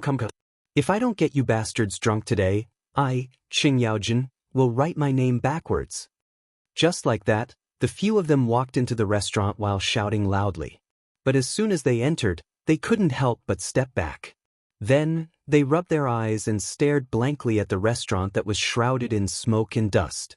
"I say, when did Chang and City have these cigarettes? Old Hay, are you trying to line your own pockets?" Chapter 8:15. What did you say? This is the son-in-law's doing? Zhang Mansion. Zhang Shan looked at the box of cigarettes handed to him by the old Xiaocai in surprise. The old Xiaocai stroked his beard and sipped his tea leisurely. He smiled and said, "Of course it's him. I don't know what this brat is doing on the mountain. You Shernan and the other old guys don't care about him. But this is really good stuff. Feng Zi was too busy before and didn't have time. This morning, he just remembered and sent me some to give to you." How could Zhang Feng think of his cheap father-in-law?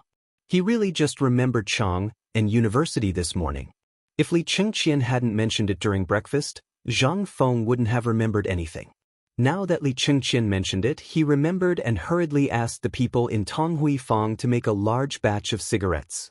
He sent a big box of cigarettes to Li Gang and the old Xiaocai. While Cheng Chumo was smoking one cigarette after another, Yi Qianxian's eyes lit up. The old Xiaocai was so angry that he picked up the broom and chased Cheng Chumo out. Then, the two old men followed Cheng Chumo's example and squatted in the study. After smoking for 2 hours, they realized that the thing that Bosher loved so much was really good stuff. But this time, the old Xiaocai was not happy. He looked at the braised meat and beer on the table while smoking. He sighed and said, "Alas, I don't know what this old village chief is doing. If this goes on, Feng Zi's ability will be ruined by these scammers." Li Gang waved the white paper in his hand and looked at it. He exhaled a puff of white smoke and said, "Old man, this thing is really good stuff. Although this brat has a tendency to be a prodigal, you also know that pigs and chickens and ducks are a big burden to the Tang dynasty now. This brat solved this problem in an instant. This can be considered a matter that will be passed down in the Zhang family for hundreds of generations." When he heard the Zhang family, only then did the old Xiaocai remember Zhang Feng's father-in-law. He took out a big handful from the basket, and then put down half of it with some heartache. Finally, he thought for a while, and then took out a large bamboo tube and put 2 bamboo tubes in it. Only then did he slowly walk out of the academy while smoking. At this moment, Zhang Shan interrupted the old scholar's imagination and asked curiously, "This thing, you've tried it before?"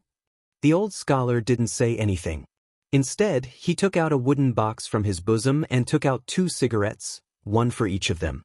He lit the cigarettes and said, "Yes, I have. And you know Dr. Sun and Mr. Bosher, don't you?" The few people on the mountain had all gotten their hands on it, and they loved it so much that they couldn't bear to part with it. I've also heard that anyone who doesn't smoke on the mountain is treated as a monster. They even say, no cigarettes, no alcohol, no hard work, but as long as there are cigarettes, alcohol, and books are common. What kind of nonsense was that? Was this thing really that good? Zhang Shan could not help but look suspiciously at the smoking device. It was like the incense of his ancestors. It was a little strange. But at this moment, he couldn't say anything. He could only follow the old Xiaocai and smoke. But the old Xiaocai was more careful and told him over and over again how to smoke without choking his lungs. Slowly, Zhang Shan was surprised to find that this thing was really good. After all, he was a businessman. What happened to paper had already made his heart ache. And that pork and other things. He secretly cursed Zhang Feng for being a wastrel. But after all, they hadn't really become in-laws, so he could only shake his head and sigh. On the one hand, he thought about the benefits of Zhang Feng's actions. Otherwise, he would have vomited blood because of Zhang Feng. But now that he met the old Xiaocai, Zhang Shan couldn't help but ask with a worried face, Old Xiaotsai, I can see that you treat Feng as your own son, right? Hearing this, the old Xiaotsai's face became serious. Nonsense. Old man cherishes talent. But as soon as he finished speaking, the old Xiaotsai shook his head and sighed again. In fact, in his heart, Zhang Feng had long been treated as his own son. But he also knew that with Zhang Feng's temper, he would definitely be unwilling. But he also didn't want to see Zhang Feng's talent go to waste. But since he met Li Yuan and Li Shimin, he realized that he was overthinking. Zhang Feng's achievements would only be in existence that he could only look up to in the future. After Zhang Feng opened White Deer College on the mountain, the old Xiaotsai buried his thoughts in the bottom of his heart. He believed that with these people around, Zhang Feng would generally be fine. But who would have thought that Feng, this silly boy, would give everything to others?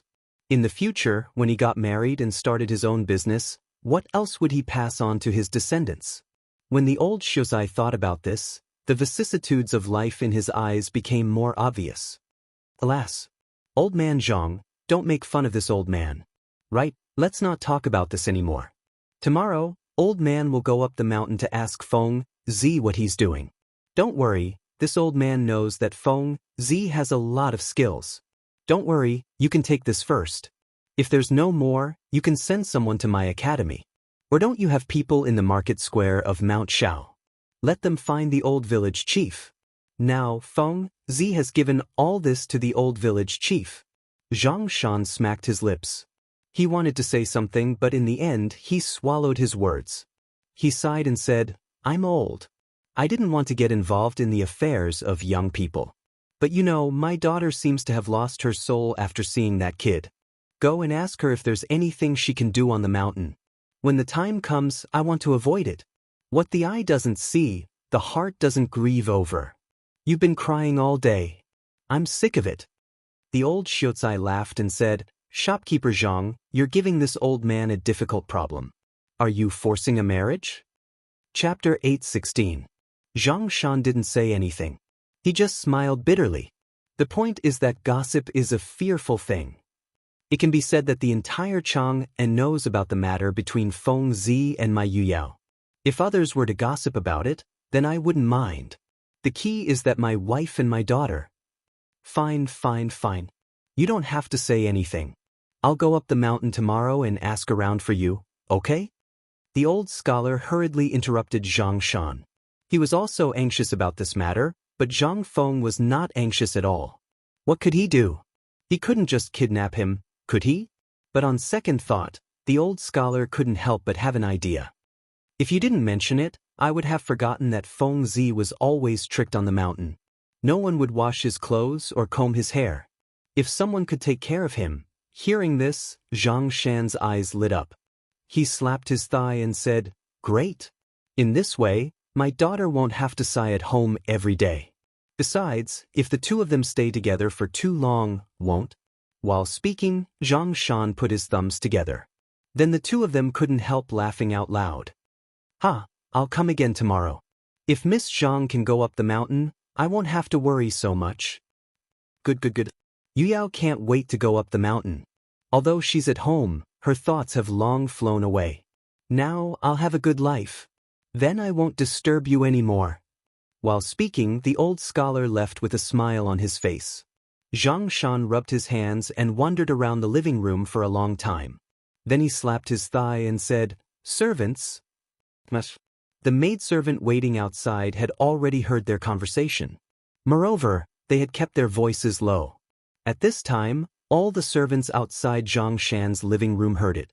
Now that they heard Zhang Feng calling again, all of them unconsciously put their ears around the living room. They already knew about Zhang Feng's matter. At this time, all of them couldn't wait for the master to be happy and send them to work in the mountain. Even if it was to pour night incense, it was a job with status. So at this time, the moment Zhang Shan spoke, everyone instantly tensed up. The cleverest maid rushed in as soon as she heard Zhang Shan's shout. Zhang Shan looked at the door and then looked at the figures on the window paper. How could he not know what these fellows were thinking? She glared at the maidservant and said, Don't just stand there. This matter has nothing to do with you. Go and call Miss and Madam, Master Zhang. Before Zhang Shan could summon her, Jingshu's clear voice rang out from outside the door. When Zhang Shan heard this, he instantly knew that the news of the old scholar's visit had already reached the ears of the two girls. He could only scold the servant who was eavesdropping on them before allowing them to enter the room. After Mother Zhang entered the living room, Xiao Cui closed the door. Zhang Shan scanned the crowd, and his gaze finally landed on the half-grown steamed bun who was following Jingshu. He had seen this little girl before. She was as skinny as a match and had a yellowish appearance. However, ever since she started following Jingshu, this little girl really had the makings of a beauty. Zhang Shan could not help but sigh. That brat Zhang Feng had taken advantage of him again. You all know that the old scholar came to our mansion today, right? Then I won't say much. This brat has been fooling around on the mountain during this period. His skills have almost been exposed by those guys. Today, the old scholar gave me another gift. Jingshu heard this and said, "Is it a piece of white paper?" "No, you'll know when you see it." Jingshu glanced at the contents of the bamboo tube and sniffed the air. "Is this the cigarette Prince Zhang made?" Zhang Shan sighed. "If no one cares about this brat's ability will be gone after you two marry into the family. So, father." Zhang Yuyao blushed. Zhang Shan glared at Zhang Yuyao and said, "Don't you like to hear it? You're not married yet. Do you believe that the old man will reject this marriage right now?" When these words came out, Zhang Yuyao's beautiful face turned pale with fright. Mother Zhang saw this and glared at Zhang Shan. "You shameless old man, is there anyone who scares their daughter like this? You said that your daughter is your flesh and blood, but I think you're just an ingrate. If you have something to say, just say it. Once this is over, I'll deal with you." Where could they find such a good son-in-law? Even if that brat had lost all his skills, that was still his skills. Just now, this brat had caused enough trouble for them to live freely for the rest of their lives. Moreover, he was now a viscount. Even if he did not do anything for the rest of his life and only ate the imperial rations, he would not be able to finish it even if he had 8 lifetimes. Where could they find such a good son-in-law? They had never seen such a person who drove such a good son-in-law out. If the Zhang family's relatives knew about this, it would be strange if they did not banish Zhang Shan from the family tree. Zhang Shan was just joking, but when he saw that the tigress was bored, he could not help but turn pale with fright. "Don't, old man is just joking. You two and Cui, pack up your valuables today. Tomorrow morning, follow the old scholar up the mountain." Chapter 8:17.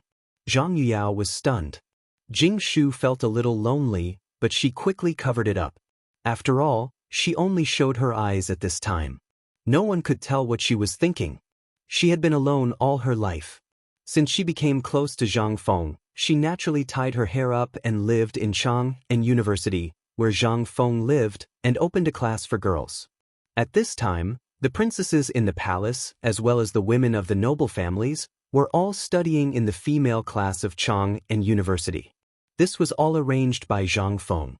Although she was busy every day, it made her feel very fulfilled. She didn't have to think about how to deal with those bad guys all day. But since she followed Zhang Feng, she was attracted to Zhang Feng.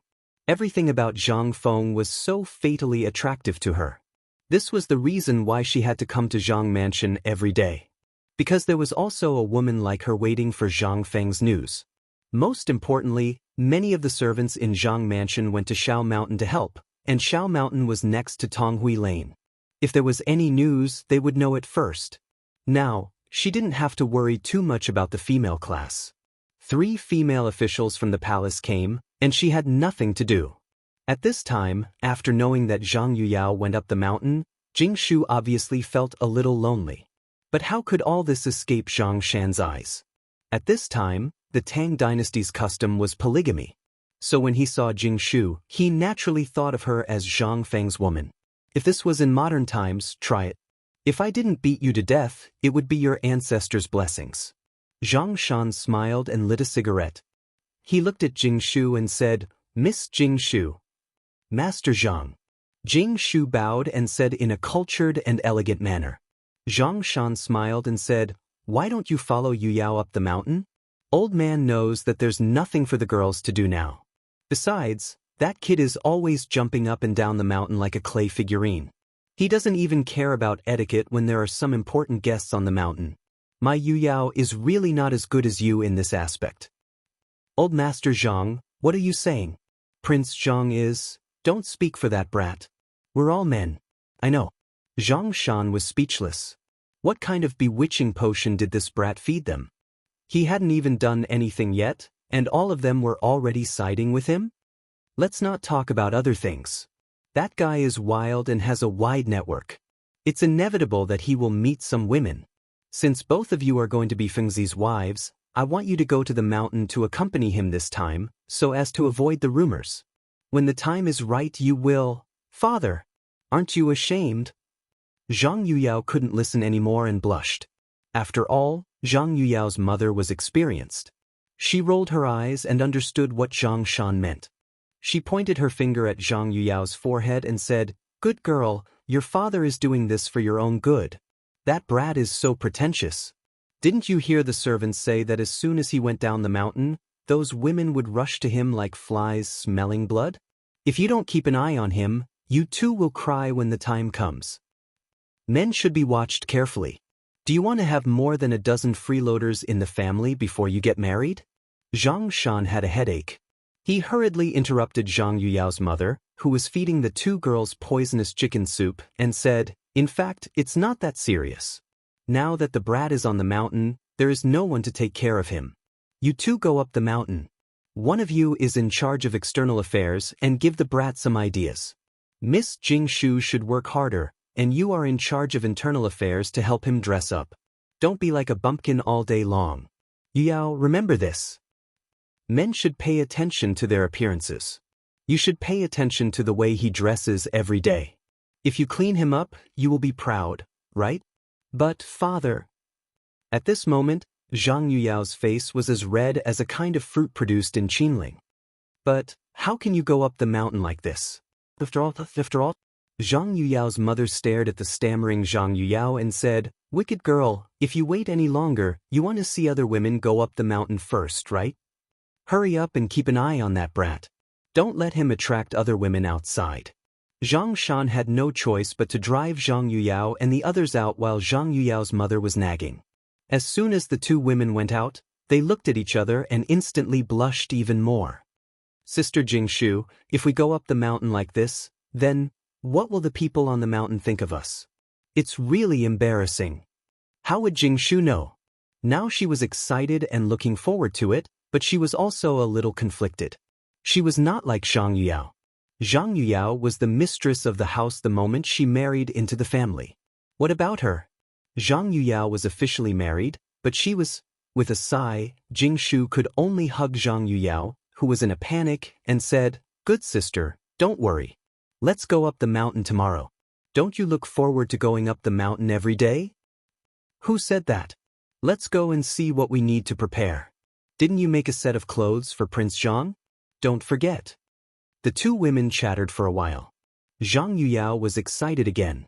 She counted with her fingers what she needed to bring one by one. But she didn't notice that her personal maid had already taken the steamed buns to Zhang Mansion to show off. Chapter 8:18. And City, the residence of the 16th prince. In the Yuqi mansion. At noon, Yuqigong was lying on a soft couch. His snoring could be heard from afar. Yuqigong's wife and family members turned a blind eye to it. It was as if they were already used to it. However, today, many of the Yuqi Manor's servants, officials, family generals and others were staring at the entrance of the manor from time to time. They seemed to be waiting for some big shot. "She's here.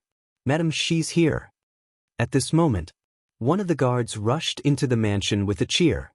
Madam Yuqi's eyes lit up when she heard that. "Where is she?" As she said that, Madam Yuqi glared at the snoring Yuqigong. "Go and wake that dead man up. She's already here and he's still in the mood to sleep?" The guard was a little scared when he heard that. Who would dare to go forward when Yuqigong was sleeping? They would be beaten to death. However, they didn't dare to refuse the woman's order. They could only glare at the new soldier. In the end, the new soldier shrunk his neck and stammered to Yuqigong's side. When they woke Yuqigong up, he fell asleep. When he woke Yuqigong up, Yuqigong wiped the saliva off his face and knocked him out. Dead man, you can really sleep? She's already here, and you're still sleeping? Why don't you sleep like a log? Madame Yuqi glared at Yuqigong. When Yuqigong heard that, he instantly woke up from his dazed state. He waved his hand and had someone drag the new soldier away. He wiped the saliva off his mouth and hurried to the door. Where is she? Where is she? She's at the door. Then what are we waiting for? Let's go and take a look. As he spoke, Yuqigong led his family to the door.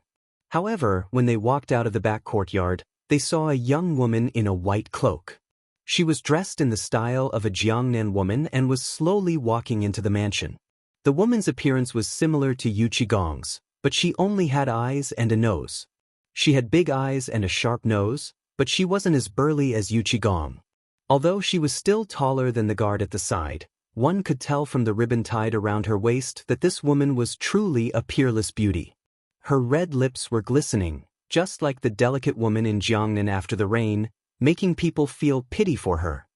Good girl, I haven't seen you in so many years. You've become even more beautiful. Madame Yuqi's eyes narrowed into crescents when she saw this. She grabbed the woman's hand that was as white as snow. Lan, greets sister-in-law. It's been so many years since we last met, sister-in-law, and you're still so beautiful. Lan, almost thought I was dreaming of the first time I saw sister-in-law 10 years ago. Madame Yuqi was overjoyed when she heard this. Little sister, what are you talking about? We're all one family, so let's not talk about these things. How have you been in Jiangnan these years? Yuqigong had a side relative. After the Tang dynasty was established, Li Yuan dispersed the family power of all the officials in order to disperse the power in the court. As for Yuqigong's side branch, they naturally chose the wealthy Jiangnan generation. After not seeing each other for a few years, if Yuqigong hadn't joked with Zhang Feng about having a girl, he would have forgotten about this cousin. Afterwards, he returned to discuss Zhang Feng's marriage with his wife. The two hit it off and quickly sent a letter to Yuqigong's uncle. This girl was a side branch of Yuqigong's great-grandfather, Yuqimeng. She was also the only daughter of Yuqigong's paternal uncle, Yuqimeng. These years, their development in Jiangnan could be considered quite effective, even more so than Yuqigong's branch. However, although their lives were good, they were unable to enter the world.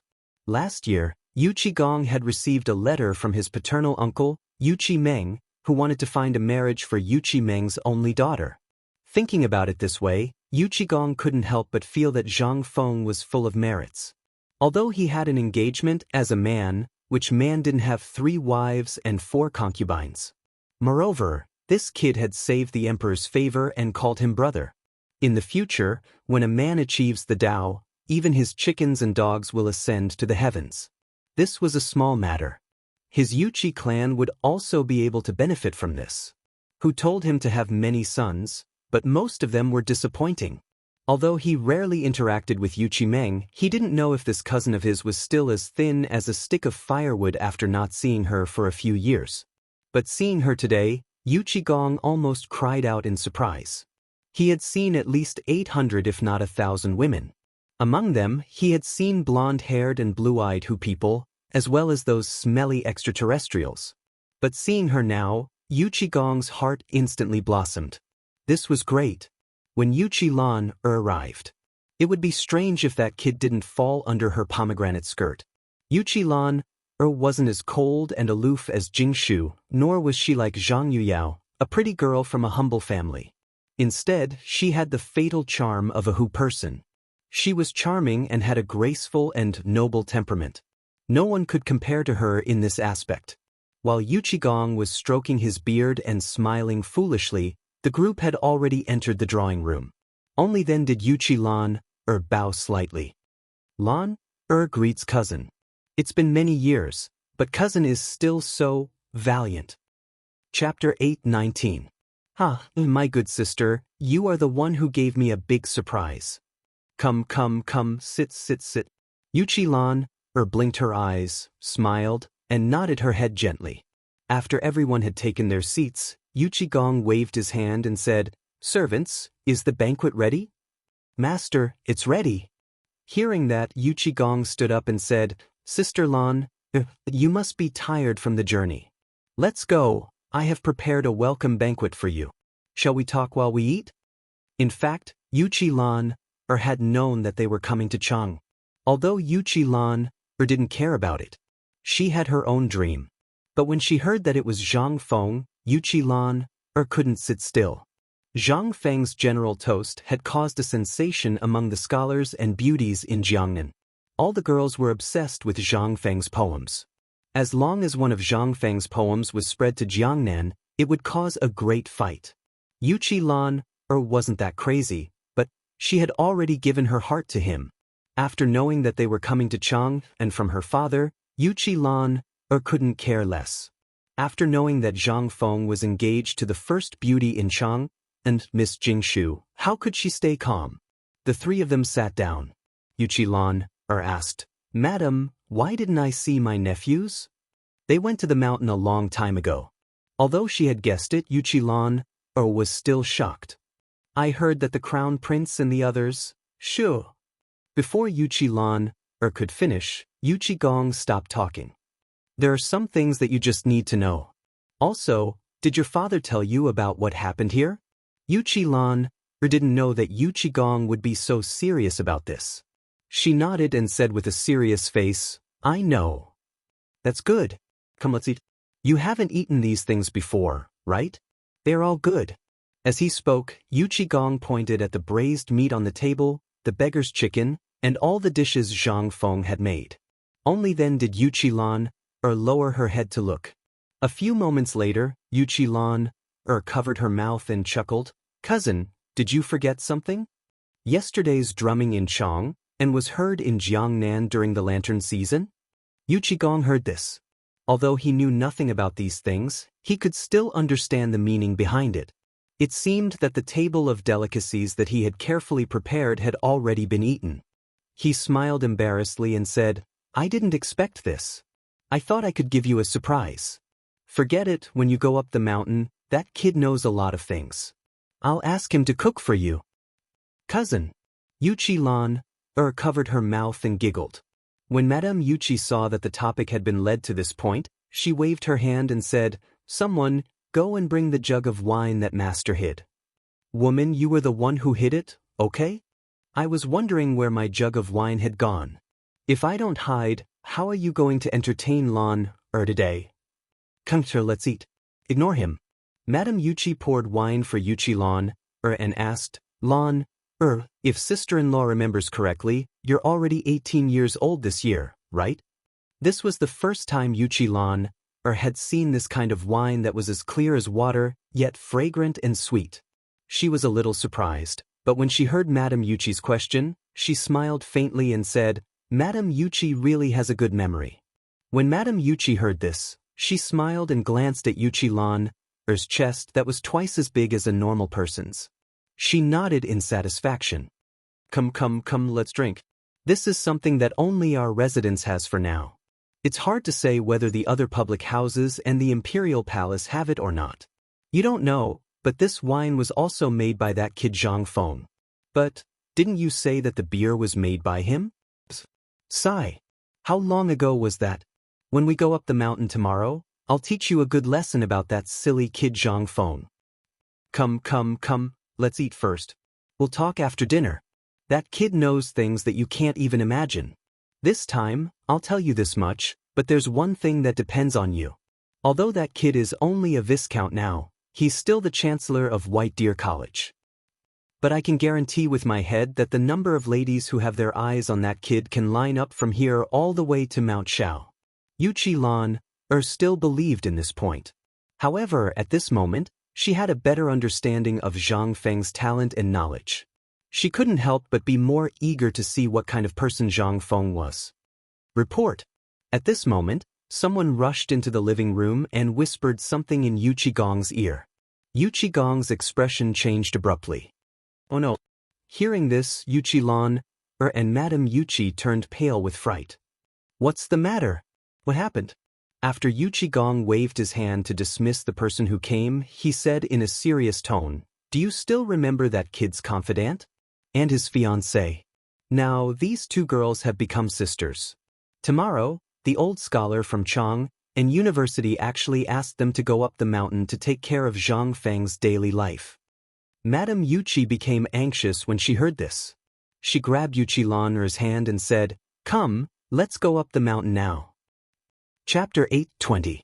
Shiva was miserable. He walked around the foot of Shao Mountain for a long time but still didn't get permission to go up the mountain. However, Shiva didn't get tired of it. He would wait here for a long time every day. When he was hungry, he would ask the passers-by to buy some food for him. When he was sleepy, he built a straw shed on the spot and asked someone to buy some things for him to stay in. Although it was a little bitter, seeing the endless stream of people going up the mountain every day and listening to them talk about the rumors on the mountain made him very happy. Shiva was even more eager to go up the mountain. The fatal attraction of Zhang Feng made Shiva forget his identity as Prince Xianxia. Before, he thought that Prince Xianxia was a high and mighty existence. However, after meeting Zhang Feng, he suddenly felt that Prince Xianxia was nothing. Even his father, the emperor, couldn't be compared to him. Of course, he didn't dare to say these words in front of others. Otherwise, he wouldn't be able to keep his legs when he went back. However, he didn't care anymore. As long as he could go up the mountain, he wouldn't go back to Xianxia. Go back to your second uncle. He wouldn't go back. It was because Zhang Feng had come up with another good thing after the white paper and the braised beggar's chicken. After spending a lot of money to get a cigarette from old He, Shiva was completely lost. At this time, after waiting for the people in line to enter the market to go in, Shiva tidied up his clothes and even clutched the gold leaf that he had prepared. He planned to bribe the guards to let him go up the mountain. "Oh, isn't this the little prince of Xianxia? Why do you want to try again today?" Ha! Amidst the guards joking, Shiva used the unfamiliar Han etiquette to salute and say, "Officers, this one is truly an old acquaintance of Principal Zhang. I'll have to trouble you to pass on the message. Can this be considered as a gift for the officers?" The guard glanced at the bulging money bag in Shiva's hand before withdrawing his eyes. He then looked at Shiva and said with a smile on his face, "You don't look like a troublemaker. Since you're so sincere and have become familiar with us these days, I'll let you in. However, if you dare to make trouble on the mountain and make things difficult for us, I'll break your legs even if you're King La, not to mention your Prince La." Shiva looked at the guards as if he was dreaming. It had been 7 days. They all said the same thing. However, these people refused to let him in. They said that this was the secret place of the Tang dynasty and that non-Han people were not allowed to enter. However, a few days ago, he saw a group of people from the western region enter with his own eyes. Although those people were handcuffed and shackled, they all went in except for him. He even brought the clearance documents and even had people from the Ministry of Works and the Ministry of Personnel to verify the clearance. However, he still couldn't go in. But now, he could go in? Shiva couldn't help but be overjoyed. He stuffed the money bag in his hand to the guard. However, the guard glared at him and waved the modeo in his hand. "What are you doing? What do you think we Tangs are? Keep your money bag. If you go up the mountain and the dean really takes you in, you should keep this bag of money. It might not be enough to cover your expenses." Shiva didn't understand what he meant. However, he still thanked him and entered Shao Mountain. He was neither a businessman nor a student, so naturally he couldn't enter. However, he had long been looking forward to the market at the foot of Shao Mountain in Chang, and he had already seen through the pressure of the two big markets. On the other hand, although this was a mountain, there were more people and businessmen at the foot of the mountain than in Chang and city. How could he not be excited? The guards were stationed at the entrance of Shao Mountain. If one wanted to go up Shao Mountain, they had to walk on this mountain path that was only 3 feet wide. On both sides of the mountain path, there were straight cliffs like door gods. After walking for about a mile, Shiva's eyes suddenly opened up. Waves of noise continuously entered Shiva's ears. Fresh fruits. The beer just arrived. "Brother, do you want to try it? This is brewed by our dean himself. It only costs 1 copper coin. 1 copper coin. The fragrant glutinous rice wine, the dean's favorite glutinous rice wine. Come, come, come, all of you come and try it. It's free if it doesn't taste good." Shiva looked around as he walked. It was as strange as a wild child in the mountains entering the city. The market was very big. On both sides of a mountain path with no end in sight, there were houses built with red bricks that Shiva had never seen before. There were also some houses built with wood and bamboo. The ground was made with an unknown material that was as hard as stone. There were also smooth stones of different colors inlaid on the ground. It looked very beautiful. On this road, although there were many peddlers, no one dared to spit or throw away rubbish. Even if there were a few leaves, someone would take the initiative to pick them up. This made Shiva even more curious. Most importantly, everyone here had a cigarette in their hands. They held it in their mouths and walked with their heads held high. Those who didn't have cigarettes lowered their heads and hurried past. This made Shiva even more curious.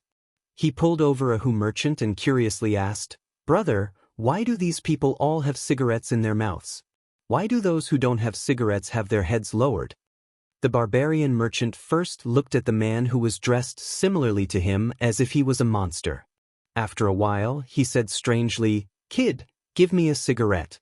Let me tell you, where does Shiva have a cigarette?" He hurriedly took out a golden leaf from his money pouch. The barbarian merchant looked around like a thief before putting the leaf into his sleeve as if nothing had happened. "Kid, on Shao Mountain if you don't smoke, you're not a man. Do you understand? Those who don't have cigarettes don't deserve to stay on Shao Mountain.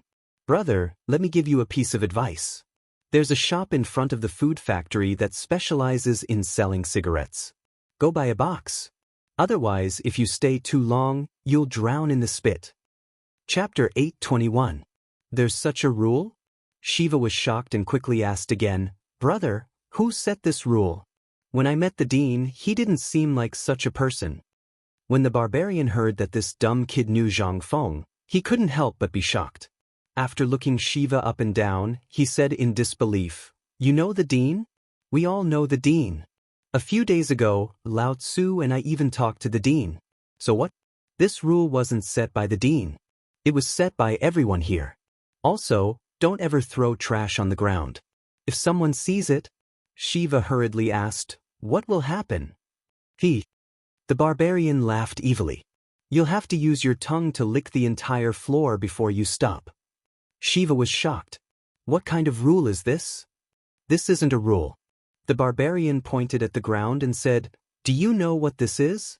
This is the cement that the dean spent a lot of effort to create. It's also called concrete. It's for the convenience of us. They didn't even have it on the mountain, but they made it for us first. What is this? If we don't follow the rules, not to mention the people on the mountain, even the merchants here will beat those who don't follow the rules to death." Shiva was completely shocked. He had seen Zhang Feng's charm.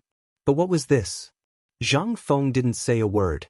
These people were so crazy to follow the rules and even set their own rules to restrict them. No wonder the people here were like this. This was the kind of bearing a man should have. Shiva's eyes shone with a fiery light. After thanking the Hu merchant, he trembled as he walked towards the entrance of the sect. The barbarian smacked his lips and glanced at Shiva. He touched the golden leaf in his embroidered robe and laughed. "Another dumb rich man. Do you think it's so easy to climb this mountain?" The people in the market were very law-abiding. In the past, they still needed people to maintain law and order. However, since Zhang Feng built 2 commercial streets for the people here, the people who used to maintain law and order here had long disappeared. Don't ask why. Where was this place? This is a mountain. Who dared to disobey the rules here? How could this place tolerate him? The only reason he didn't kill him was because of the dean's magnanimity. After bidding farewell to the barbarian merchant, Shiva wandered around the market. He first went to the entrance of the food factory and spent 10 copper coins to buy 10 cigarettes. Only then did he have an idea of what to do. Looking at the winding cement road that led to the top of the mountain, as well as the 30 feet wide mountain gate that was built between the food factory and another mountain valley, he couldn't help but feel even more shocked. The mountain gate was very casual. 2 huge rocks that were about 5 zhang tall had been peeled off from the mountain and leaned against each other. They were then reinforced with bricks and cement to make the mountain gate. Above the mountain gate, there were 2 huge rocks. On one side of the mountain gate, there were the words frowning coldly facing thousands of fingers on the other side. On the other side, there was the words bowing head willing to serve children. And at the place where the two huge rocks intersected, there was a lifelike stone carving of a white deer. Below the carving were the words White Deer College. The mountain gate looked as if it had been formed naturally. The moment one saw the mountain gate, they could feel its extraordinariness and loftiness. There was a long queue at the gate that had been waiting for a long time. There was a small house at the mountain gate with a sign written on a piece of white paper that said, White Deer College. In the surroundings of this house, there was a group of burly men or men with incomplete bodies. Their eagle-like eyes scanned the bodies of these people back and forth.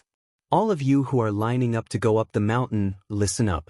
Those who are carrying sharp weapons, those who have bad intentions, and those who can't find out where you live, get lost immediately. If I find out that you're acting strangely, I'll treat you to a cup of tea in the barracks next door. The group of youths who were about to go up the mountain trembled all over when they heard this. Go to the military camp for tea? Who would dare to go? Even if they went, they wouldn't be able to return alive. Shiva kept nodding his head as he watched and listened. After 2 hours, it was finally Shiva's turn. Shiva hurriedly handed over the token. Shiva? Are you for real? Not a Han? The man who was missing an ear and had a scar on his face glanced at Shiva's token and a cold look flashed across his face. Kid, scram immediately for Lao Tzu. How dare you go up the mountain as an outsider? If you dare to pester me again, I'll chop you up. Didn't you see that it's clearly written here? Other than Han people, no one is allowed to go up the mountain. Shiva's expression changed when he heard this. At this moment, the guard who had asked Shiva to go up the mountain had unknowingly appeared behind Shiva. He patted Shiva's shoulder and said, Old son, this is the order of the higher-ups. Let him in. The higher-ups? These people all belong to Nyo Jinda, and only Nyo Jinda dared to order an alien to come up the mountain. The scar-faced man couldn't help but put his fingerprint on Shiva's letter of introduction and threw it to Shiva. Next, Shiva thanked the guard profusely before he happily went up the mountain gate. Standing at the mountain gate, Shiva raised his head and looked at the faintly discernible buildings that were under construction. His heartbeat quickened. White Deer College, I, Shiva, am here. Chapter 8:22. Zhang Feng was too lazy to be idle these 2 days. He spent the whole day in the forging workshop, tinkering with something. This made Cheng Chumo and the others arrogant. Especially since Cheng Chumo got Zhang Feng's sunglasses, he had a cigarette in his mouth all day and returned to the appearance of the 4 great devils in Cheng. Sitting on a sliding pole, he patrolled the construction site. At this time, Cheng Chumo just finished patrolling the construction site and sat down on the recliner. Instantly, the recliner made an unpleasant groan. It seemed that the recliner would fall apart in the next moment. Li Qingqian, who was reading a new textbook, was shocked. Tai Nyo, get up. If you break this thing, Fengzi will kill you when he comes back. And the thing on your eyes, give it to me. The first sentence. Li Qingqian was still talking about business. But after hearing the last sentence, Cheng Chumo couldn't help but put his sunglasses back into his pocket. No. No matter what you say, I won't give it to you. Seeing this, Li Qingqian looked around and glared. I asked you to give it to me. Hearing this, Cheng Chumo reluctantly handed the sunglasses to Li Qingqian and muttered, You only know how to use your identity to oppress people. What's wrong with me oppressing you? You don't agree? I agree. Cheng Chumo hurriedly begged for mercy. This pair of sunglasses was made by Zhang Feng when he was at the foot of the mountain. But ever since he went up the mountain, he didn't know if Zhang Feng had forgotten about it or not, but he hadn't used it. Cheng Chumo had a bad idea. All of them knew about this. But Zhang Feng was always there, so they couldn't fight for it. They could only stare at Cheng Chumo with jealousy. Tai Nyo, don't do this all day. If my father goes up the mountain and you meet him, you can wait to go home and lie down for a month. Li Qingqian warned Cheng Chumo. Cheng Chumo was shocked when he heard this. He hurriedly got up and asked, Master Li, have you been up the mountain? No, but it should be here soon. This thing should be used by Master Li and Old Master Li now, so you better take it easy on us. Otherwise, We'll beat you to death when the time comes and you're implicated by us." While smoking, Zhang Sunchong shook his legs and said. At this moment, Cheng Chumo heaved a deep sigh of relief. He took a puff of his cigarette and said, "I thought they would come. It's good that they didn't come. Anyway, Sunglasses is now in Li Gan's hands. He'll be the one getting beaten up first." Sunglasses? At this moment, Zhang Feng and Gao Can entered the living room. Before they entered the door, they heard the sunglasses and couldn't help but ask in surprise. But in the next moment, when he saw what was in Li Gan's eyes, Zhang Feng was so angry that he blew his beard and glared at Li Gan. "Well, Li Gan, when did you learn to steal things?" Li Qingqian didn't know that Zhang Feng had returned at this time. He hurriedly took off his sunglasses and pointed at Cheng Chumo. "It's him. I was just about to come over. This guy stole it." Zhang Feng heard this and looked at everyone. At this time, Wei Shuyu, Niu Jinda's son, Niu Jianhu, and the others pointed at Cheng Chumo. Even the Yuchi brothers who had always been on his side betrayed Cheng Chumo. Cheng Chumo couldn't help but feel a headache coming on. "Fengzi, listen to me. This matter is really not what you think. Let me ask you. I heard that someone has been sitting on a pole all day these 2 days, wearing sunglasses and patrolling the construction site. Don't tell me it's you?" Zhang Feng stared at Cheng Chumo and asked. Cheng Chumo's expression froze. "Which bastard is it that's barking everywhere?" Cheng Chumo's eyes flickered as he defended himself. "Fengzi, don't believe in rumors. These are all rumors. Lao Tzu know when did I do this?" Zhang Feng rolled his eyes. "Don't try to quibble. This is what Mr. Bosher said. Is there anything wrong with that? Although Mr. Bosher didn't name anyone, it's undoubtedly you." Cheng Chumo still wanted to quibble, but Zhang Feng had already said it. What else could he say? Go and beat up Mr. Bosher? He really dared to. Even before his fist landed, his father would dare to chop him up with a knife. Cheng Chumo couldn't help but cower.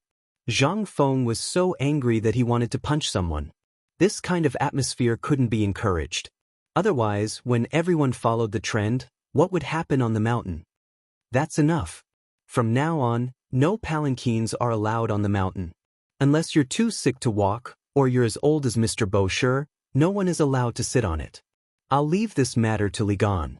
If anyone dares to sit on it, he'll be sent down the mountain to slaughter pigs. Cheng Chumo knew that Zhang Feng didn't say anything and instantly beamed with joy. However, Zhang Feng's next sentence made him fall to the bottom of the valley. "It seems like you've been too strong recently. All right, I've already arranged for someone to inform old Niu. Tomorrow, you'll go to the military camp at the foot of the mountain. I heard that General Qing Yaojin is doing some military training I mentioned before. You'll go and train for a month, or you can go home directly." Cheng Chumo's expression changed drastically when he heard this. He had been to his father's military camp. Zhang Feng had created those perverted toys that tortured the experts to the point of wanting to die. It was known as the torture in the military camp that was more painful than being in the water prison. How could he go? Wasn't this asking him to go? Cheng Chumo couldn't help but grab Zhang Feng and burst into tears. "Fengzi, we're brothers. Why do you have to make things difficult for me?" Chapter 8:23. When Niu Jianhu and the others heard this, they couldn't help but turn pale with fright. Yuchi Baolin and his brother didn't say anything. They just stood behind Cheng Chumo and didn't say anything. "Well, Fengzi, not everyone can enter this military camp. Let this guy go. If he goes in, he will definitely lose a layer of skin." Li Chengqian hurried to persuade Zhang Feng. Zhang Feng waved his hand, but Cheng Chumo wouldn't let go no matter what. He even hugged Zhang Feng's legs, so tight that Zhang Feng could only roll his eyes. "Let go of me." "No, if you don't agree, I won't let go." "Hey! Damn it, are you going to let go of Lao Tzu or not?" "No, unless you don't let me go down the mountain." "Mother****, my leg is going to break because of you." Zhang Feng struggled and shouted in pain. Li Chengqian saw Zhang Feng's face turn red and turned pale with fright. He hurried forward and pulled Cheng Chumo away with the two Yuchi brothers. Zhang Feng lay on the recliner. Wei Shuyu and Zhang Sun rushed forward and quickly massaged Zhang Feng's legs. Zhang Feng took a breath and said, I heard from old Niu that this is Lord Zhangsuan's order. The emperor knows about the military studies in our academy. Lao Li is really too much. He actually told the emperor about such an important thing. Now the emperor is interested and wants to see the results. That's why he ordered old Niu to pass a message to me. He asked me to ask someone with good conditions here to drive it. If you don't go, do you want me to go? Cheng Chumo heard this and pointed outside the door. You go. You made this thing. If you don't go, who will? Zhang Feng rolled his eyes. Bastard, didn't you want to join the army? To put it bluntly, this is something that I, Lao Tzu, specially made for you. Either you follow Li Gan and do Dabing's example and memorize the multiplication and division table within half a month, or you can scram down the mountain. Custom made for them? When Cheng Chumo, Wei Shuyu, Niu Jian, Hu, and Yuchi heard this, their eyes instantly lit up. However, when they thought of the miserable state of the army camp, they couldn't help but feel apprehensive. Iron Bull, do you miss the heavy cavalry? Do you want to be the first to get an impenetrable shield and armor? Big Idiot, Bug, do you too still want the special weapons that I've prepared for you? And, Dean, I want it. Without waiting for Zhang Feng to finish speaking, Gao Can excitedly grabbed Zhang Feng's shoulder. It was so painful that Zhang Feng sucked in a breath of cold air. His hands desperately hit the thing that was clamping his neck. After a while, Zhang Feng finally reacted. He glared at Gao Can and said, "Damn it, Lao Tzu will set another rule. From now on, if anyone dares to touch Lao Tzu will make sure that they won't be able to learn what they want to learn for the rest of their lives." Gao Can was shocked when he heard this and hurriedly knelt down. However, when he thought of Zhang Feng's previous rule, 2 streams of tears flowed out of his eyes. When Zhang Feng saw this, his heart softened. Go. If you want that thing, go with Iron Bull. When you come back every night, Lao Tzu will teach you more advanced things. When everyone heard this, they could not help but widen their eyes. Zhang Feng was actually going to impart private training. Everyone knew that Zhang Feng's book on the art of war and the training method were only half of it. This kid was unwilling to take out anything more precious. Now, he was going to impart them to Cheng Chumo? Yuchi Bao Lin and his brother hurriedly said, "Fengzi, I want to go. I'm not afraid of hardships. I'll go. I'll go too. Fengzi, I'll go. Me, I'll go." At this moment, Wei Shuyu and the others' eyes almost popped out. They were all fighting to be the last. Only then did Cheng Chumo realize it. He was about to hug Wei Shuyu's leg again, but Wei Shuyu and Zhang Sun each sent him flying with a kick. "Fengzi, I didn't say I'm not going." Cheng Chumo wanted to cry, but no tears came out. Zhang Feng looked at everyone with satisfaction and said, "Don't worry. Gao Can, Iron Bull, Niu Xiaohu, and Yulin, the 3 of you go first. Otherwise, if everyone else leaves, we can't stay on this mountain."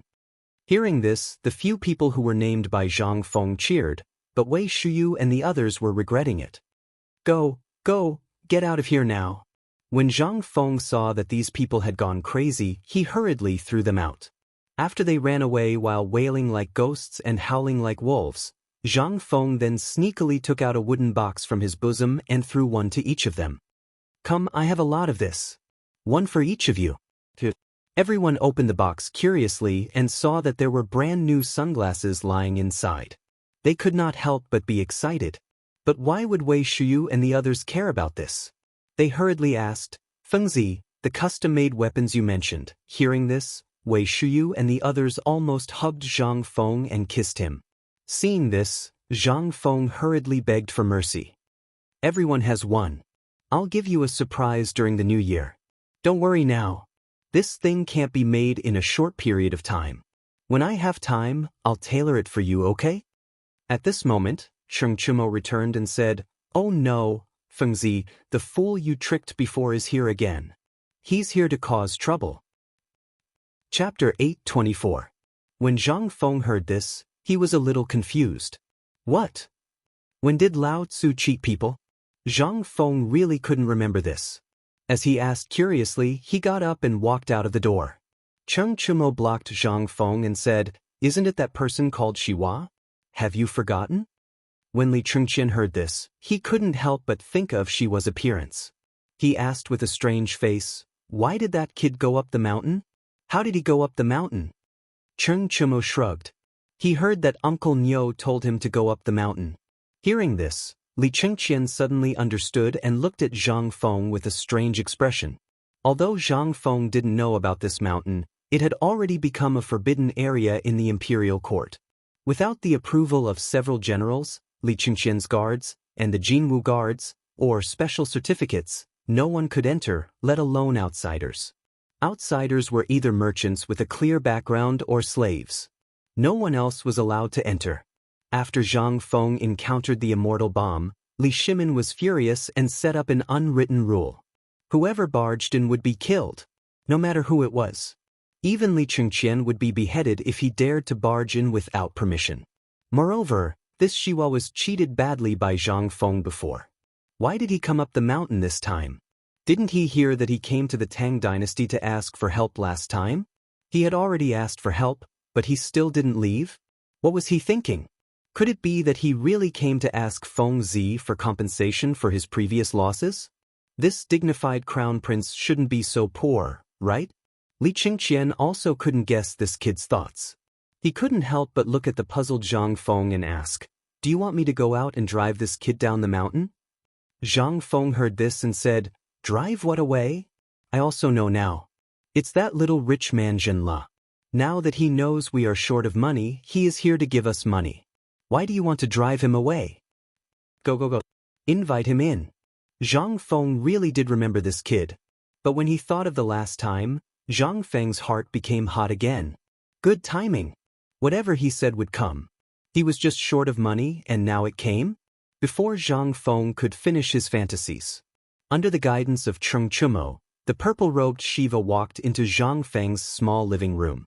Upon entering, Shiva first looked at the simple furnishings in the room, then looked at Li Chengqian and the others. Only then did he respectfully bow and say, "Shiva greets Dean Zhang Feng." "Ah, so it's you. Come, don't stand on ceremony. Seat of honor, seat of honor. Tainyo, serve the tea." Cheng Chumo pointed at his nose and walked out of the room gloomily. Gao Kan and Yuchi Baolin had run away. Now, how did the matter of the sidekick find him? However, being depressed was one thing. But when he saw that someone was going to be in trouble, Cheng Chumo became excited. At this time, Li Chengqian and the others were sitting still in the room. They looked straight ahead and smoked their cigarettes. Originally, Zhang Feng wanted to greet them and introduce them to each other. But when he saw that they were all acting cool, he was too lazy to do so. Glancing at Shiva's bulging money bag, Zhang Feng smiled even more happily. "Why are you here from so far away? I heard that Zhenla is in big trouble now, is that right? What's going on? Is it serious?" Shiva's face turned bitter when he heard that. That was one of the reasons why he was here. "Brother Zhang Feng, you don't know. I don't know what's wrong with that D***M in India. They mobilized an army of 300,000 to invade Zhenla. To be honest, Zhenla is suffering." Zhang Feng heard that and nodded. "That's right. That D***M in India.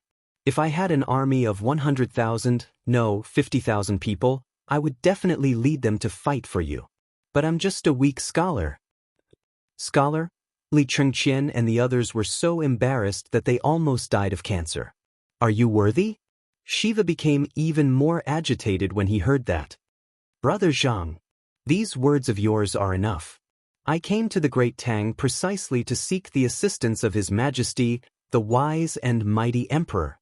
Shiva glanced at Li Chengqian as he spoke. Li Chengqian pretended not to see it. Shiva continued, "But 10 days have passed, and I still haven't seen any response from the Tang dynasty. I'm worried that if this drags on, Zhenla will be destroyed. Brother Zhang, you have a lot of ideas. Can you give Zhenla a way out?" As he spoke, Shiva hurriedly placed the money pouch with the golden leaves on the tea table beside Zhang Feng. Zhang Feng glanced at it and pretended to be angry.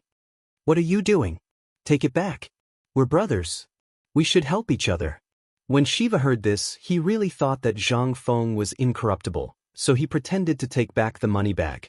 However, before he could grab the money bag, Zhang Feng said, "But seeing how sincere you are, I'll kindly accept it." Li Qingqian wanted to beat him up. Niu Jianhu and Yu Baoqi had never seen this side of Zhang Feng. In the past, he had always heard about how awesome Zhang Feng was, but now, what was this? Wasn't this AF** King Street Thug? Was this still the legendary awesome Zhang Feng? Chapter 825. Shiva was confused by Zhang Feng's action. But when he saw Zhang Feng accept it, he was relieved. There was a way to solve Zhen La's problem. Sure enough, after Zhang Feng received the money, Shiva hurriedly asked, "Brother Zhang, then tell me, how can I, Zhenla, resist this army of 300,000? There's no need to resist." Zhang Feng waved his hand. Shiva was surprised and hurriedly asked, "Brother Zhang, what good plan do you have? If you can solve my problem, I'll definitely give you a big gift." After thinking for a while, Shiva gritted his teeth and said, "We're willing to give you all the profits from our trade with the Tang dynasty for half a year."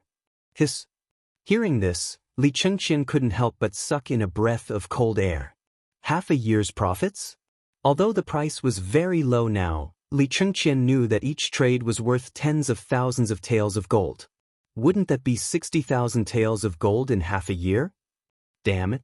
Didn't he already give a solution? This was a huge scam. Li Chengqian wanted to slap himself. Du Go, Wei Shuyu and the others looked as if they had eaten shit. 60,000 taels of gold. F***ck his uncle. They were scammed by this kid just like that? They already knew that Shiva was blocked outside. If they knew that this kid was so generous, how could they let him go? Zhang Feng glanced at them and didn't even bother to look at them. Instead, it was Shiva who looked at them with surprise. Among these people, he had only seen Li Chengqian before. Although he was surprised that Li Chengqian was here, Shiva wasn't an idiot. Since Li Chengqian didn't say anything, it wouldn't be good if he did. Seeing that Zhang Feng didn't say anything, Shiva said worriedly, "Brother Zhang, this is the most I can do. Can you take pity on me, Zhenla, and help us? If you like the jade and jewelry from last time, I'll give you 10 carts on your wedding day. How about that?" Puff. Li Chengqian and the others rubbed their chests tightly and desperately resisted the urge to vomit blood. 10 carts, oh my god. Scammer, you big scammer. They couldn't help but curse Zhang Feng in their hearts. They were even wondering how much they should take from Zhang Feng when the time came. When Zhang Feng heard that, he sighed and said, "We're all brothers, what are you saying this for?" Art, since we're brothers, I'll tell you now." Shiva immediately sat up straight. Zhang Feng coughed and lit a cigarette. Then he gave one to Zhang Feng. However, Zhang Feng's fingers were trembling. "If my guess is correct, 200,000 of these 300,000 soldiers are Turks. You don't know, but I heard from the returning merchants in Shao Mountain Market that the Turks had mobilized 200,000 people, but in the end, the whereabouts of these 200,000 people were unknown. Then, there was internal strife in Tubo, and then there was riots in India. Think about it, both Tubo, India, and Tubo were affected by the locusts, and they mobilized 300,000 people? If their stomachs weren't full, why would they mobilize so many people?" When Shiva heard that, he couldn't help but frown and think for a while. Then he nodded. Zhang Feng took a puff of his cigarette, crossed his legs, and said, "Let's talk about other things.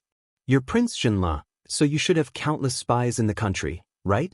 You should know the actual number of soldiers in India, and you should also know about this disaster. Why did he suddenly put pressure on Zhenla? But how long has it been, and he's still slowly nibbling away at the border? If he really had 300,000 soldiers, he would only need 5 days to destroy you. But think about it, why didn't he do that?" When Shiva heard that, his face turned pale. Zhang Feng was right. That was really the case. Shiva couldn't help but ask again, "Brother Zhang, what does India mean? So you're saying that 200,000 of these 300,000 people are Turks?" Zhang Feng nodded. He took out a piece of white paper, then took out a bamboo stick, burned it in the oil lamp, and drew a map on the paper. "Look, this is your Zhenla. On the top is the Tang dynasty. Who's on the left? On the left is Tubo. Now that there's internal strife in Tubo, and your Zhenla encountered this problem, the Turks mobilized their troops again. But the Tang dynasty's Long Yu Dao is fine now. Why is that? Shiva stared at the map and fell into deep thought. Li Chengqian and the others finally couldn't pretend anymore. They also came forward. Zhang Feng waved his hand and asked everyone to come closer. Then he poked the bamboo stick in his hand on the two words, Tang Dynasty, and said, "It's because they don't know who the Tang Dynasty is helping. So, they don't dare to start a full-scale war. That's why I said you don't have to worry. With the Tang Dynasty around, India really doesn't dare to make a move. Now, who doesn't know that Xianxia is under the protection of the Tang Dynasty? If they dare to make a move, they have to consider the revenge of the Tang Dynasty. And to be honest, the Tang Dynasty has already mobilized their army." The Tang Dynasty has already mobilized? Why didn't I know? Shiva was completely stunned by Zhang Feng's words. He hurriedly asked, "Brother Zhang, this is a serious matter. Please don't joke about it." Chapter 8:26. As long as the Tang Dynasty was delayed, Xianxia would suffer for another day. Although Zhang Feng was right. The Indian army did not launch an all-out attack, but no one dared to be careless with a knife on their head. Zhang Feng saw that Shiva did not believe him, so he did not say anything. Instead, he continued to smoke. Shiva was anxious. How could Shiva, who had been taught a lesson before, not know what Zhang Feng wanted to do? He gritted his teeth and searched his chest for a long time before he took out an amber pendant. He handed it to Zhang Feng with a pained expression. "Brother Zhang, this was my mother's favorite when she was alive. I hope you will accept it." "Accept it? A relic from her mother?" Zhang Feng's face darkened. He said with certainty, "Shiva, who do you think I am? This is your mother's relic. Where is this? This is the academy. I, Zhang Feng, hate those who do not follow the rules of filial piety. How dare you give away your mother's relic to someone else? Someone send the guest out." Sighed. "Can you be a human?" Li Chengqian could not stand it anymore. He slapped himself on the face and walked out of the living room in pain. Du Go and the others were watching with great interest. Shiva was shocked. He was almost scared to tears by Zhang Feng. He quickly put away the pendant. After some persuasion, Zhang Feng calmed down and said, "If you have something to say, just say it. Don't give me precious things. Zhang Feng am not worthy of it. Alright, let's talk about this. Otherwise, you won't be able to eat or sleep well. As far as I know, 10 days ago, the palace issued 10 secret orders, ordering the soldiers of the prefectures and prefectures along the way to Chiotsi City. This is the reason why the Indian army of 300,000 didn't dare to move." Chiotsi City? Shiva was stunned. He did not understand. Zhang Feng saw that Shiva was about to ask an idiotic question again. He quickly waved his hand and said, "The Tang Dynasty has a strategy called besieging Wei to save Zhao. Do you know about it?" Shiva shook his head in confusion. Zhang Feng was a little annoyed, his toes almost digging a big hole in the floor. He pointed at Du Go and said, "De Bing, you tell him." Du Go calmly lit a cigarette and slowly said, "Actually, this matter is very simple. Regardless of whether those 300,000 people are Turkic or not, there is no way to investigate this matter now, and there is no need to investigate it. Tubo also came to the Tang Dynasty for help before, so the emperor pondered and felt that there was something fishy about this matter. If we send reinforcements, what will happen to the Turks? In the end, it was Fengzi who came up with a plan to send troops to Chiotsi City. According to the map, Chiotsi City can enter the Turks, reach India in 1 day, and reach Tuyuhun and Tubo in 1 day. In this way, under the three-pronged attack, no matter what tricks they have, they won't dare to act rashly. Do you think that under the watch of the elites of the Tang Dynasty, India will dare to abandon the capital and force their way into Xianxia?" Finally, Shiva's face slowly became agitated. At this time, he finally understood why those Indians, who clearly had such a big advantage, only lingered at the border. They didn't know the movements of the Tang Dynasty's army. But waiting like this was not the way to go. He hurriedly asked, "Then, this is not the way to go either. Why didn't the warriors of the Tang Dynasty attack India directly?" "You think too much." Zhang Feng waved his hand and said, "You just have to remember that at this time, you should do what you should do in Xianxia and pretend that nothing happened. Your country must have spies all over. If you act as if nothing happened, then the war at the border will collapse by itself. Is this even possible? Shiva was stunned. But he didn't know whether Zhang Feng was right or not. However, since Zhang Feng said so, Shiva only needed to write a letter to know whether Zhang Feng was right or not.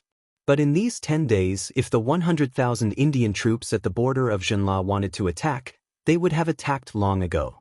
Why would they wait until now? Now, it seemed that what Zhang Feng said was true. And this person just said that this was all Brother Zhang's plan? Could it be that Brother Zhang also studied this military aspect? A touch of excitement flashed in Shiva's eyes. Brother Zhang, if this is true, I, as your brother, will repay you generously. Zhang Feng waved his hand and said nothing. This time, he would just treat it as doing a good deed. However, when he thought of the country's total foreign trade income for half a year, Zhang Feng almost laughed out loud. Okay, we're all brothers. As brothers, that's enough. Okay, if there's nothing else, you should go back and have a look. But the green thing you brought last time, I really like it. Shiva heard this and patted his chest. If Brother Zhang likes it, I'll send someone back to Xianxia tomorrow and bring you a cart. A cart? Dugo also felt a little suffocated. In less than half an hour, Yi Zichen had arrived. Zhang Feng, this scammer, how many good things had he taken from them? This was too much. This was simply 2F** King Rich. Zhang Feng didn't have any expression on his face. After all, he was thick-skinned and was naturally immune to everything. Then I'll thank Brother Shiva first. But, seeing that Zhang Feng was about to slip away, Shiva hurriedly said, Brother Zhang, I still have a request. Chapter 827. Zhang Feng's eyes flashed with vigilance. But he still sat down and warmly invited Shiva to sit down. Then he asked with a smile, Brother, tell me if there's anything I can help you with, I'll do my best to help you. Really? Do you think that our Zhang Feng is the kind of person who takes money? No, who doesn't keep his word? Shiva hurriedly asked, I want to study at the academy on the mountain, I wonder. What did you say? Say it again? Zhang Feng felt that he didn't hear clearly and asked in surprise. Shiva stupidly said, I want to study under you, brother. Wait a moment. We need to discuss this matter. Li Chengqian suddenly rushed in and interrupted Shiva with a serious face. He said, You should know the laws of the Tang dynasty. No academy can accept outsiders under any pretext. I wonder if Prince Shiva knows about this? Shiva was shocked when he heard that. His face instantly turned ugly. He really didn't know about this. Zhang Feng didn't expect this either. But thinking about it carefully, there really wasn't such a rule during the Tang dynasty's Jingguan era. It was only during Wu Zetian's era that this kind of thing seemed to be slowly accepted. Shiva also knew that this matter was a little difficult. He could only give a fist salute and walk out of the wooden house. His main purpose of coming here was to learn everything about the Tang dynasty and then benefit Xianxia. If he didn't even learn anything from Zhang Feng, then he was unwilling to accept this.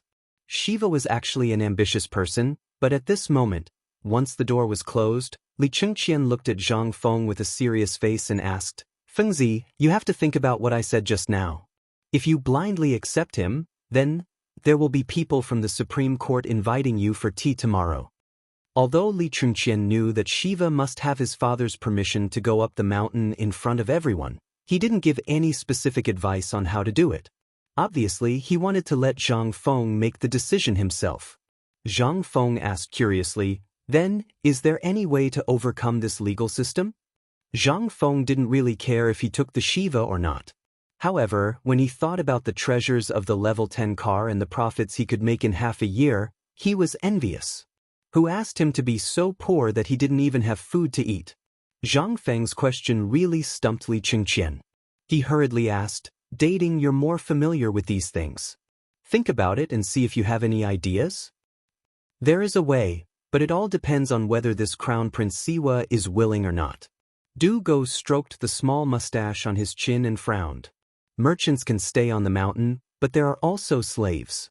If this Shiwa is willing to be Feng Zi's slave and come to the mountain as a slave, then that's fine.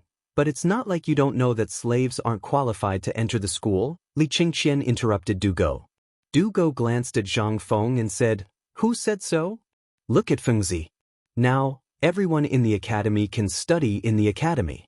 Does this rule work on him? Look at how many slaves there are in the academy now." As he spoke, Du Go took out a thick register from Zhang Feng's bookcase with a cigarette in his mouth. He patted it and said, "Up until now, there are 2,003 people in the academy. More than half of them are slaves. What do you think?" Li Qingqian was stunned. So many? Although he didn't know if this was the right thing to do, but Yu Shernan and the others hadn't seen this register yet, he didn't dare to say anything. Li Qingqian couldn't help but look at Zhang Feng and asked, "Have you asked Mr. Bo Shi and the others about this?" "Why should I ask them? This academy is mine. I can do whatever I want. As for asking them? Besides, what's wrong with slaves? Don't tell me that slaves aren't people in your eyes. Don't forget that you are also merchants. Besides, I remember that there was a precedent of slaves becoming grand scholars. Besides, look at all the Confucians in the world. How many of them were born poor?"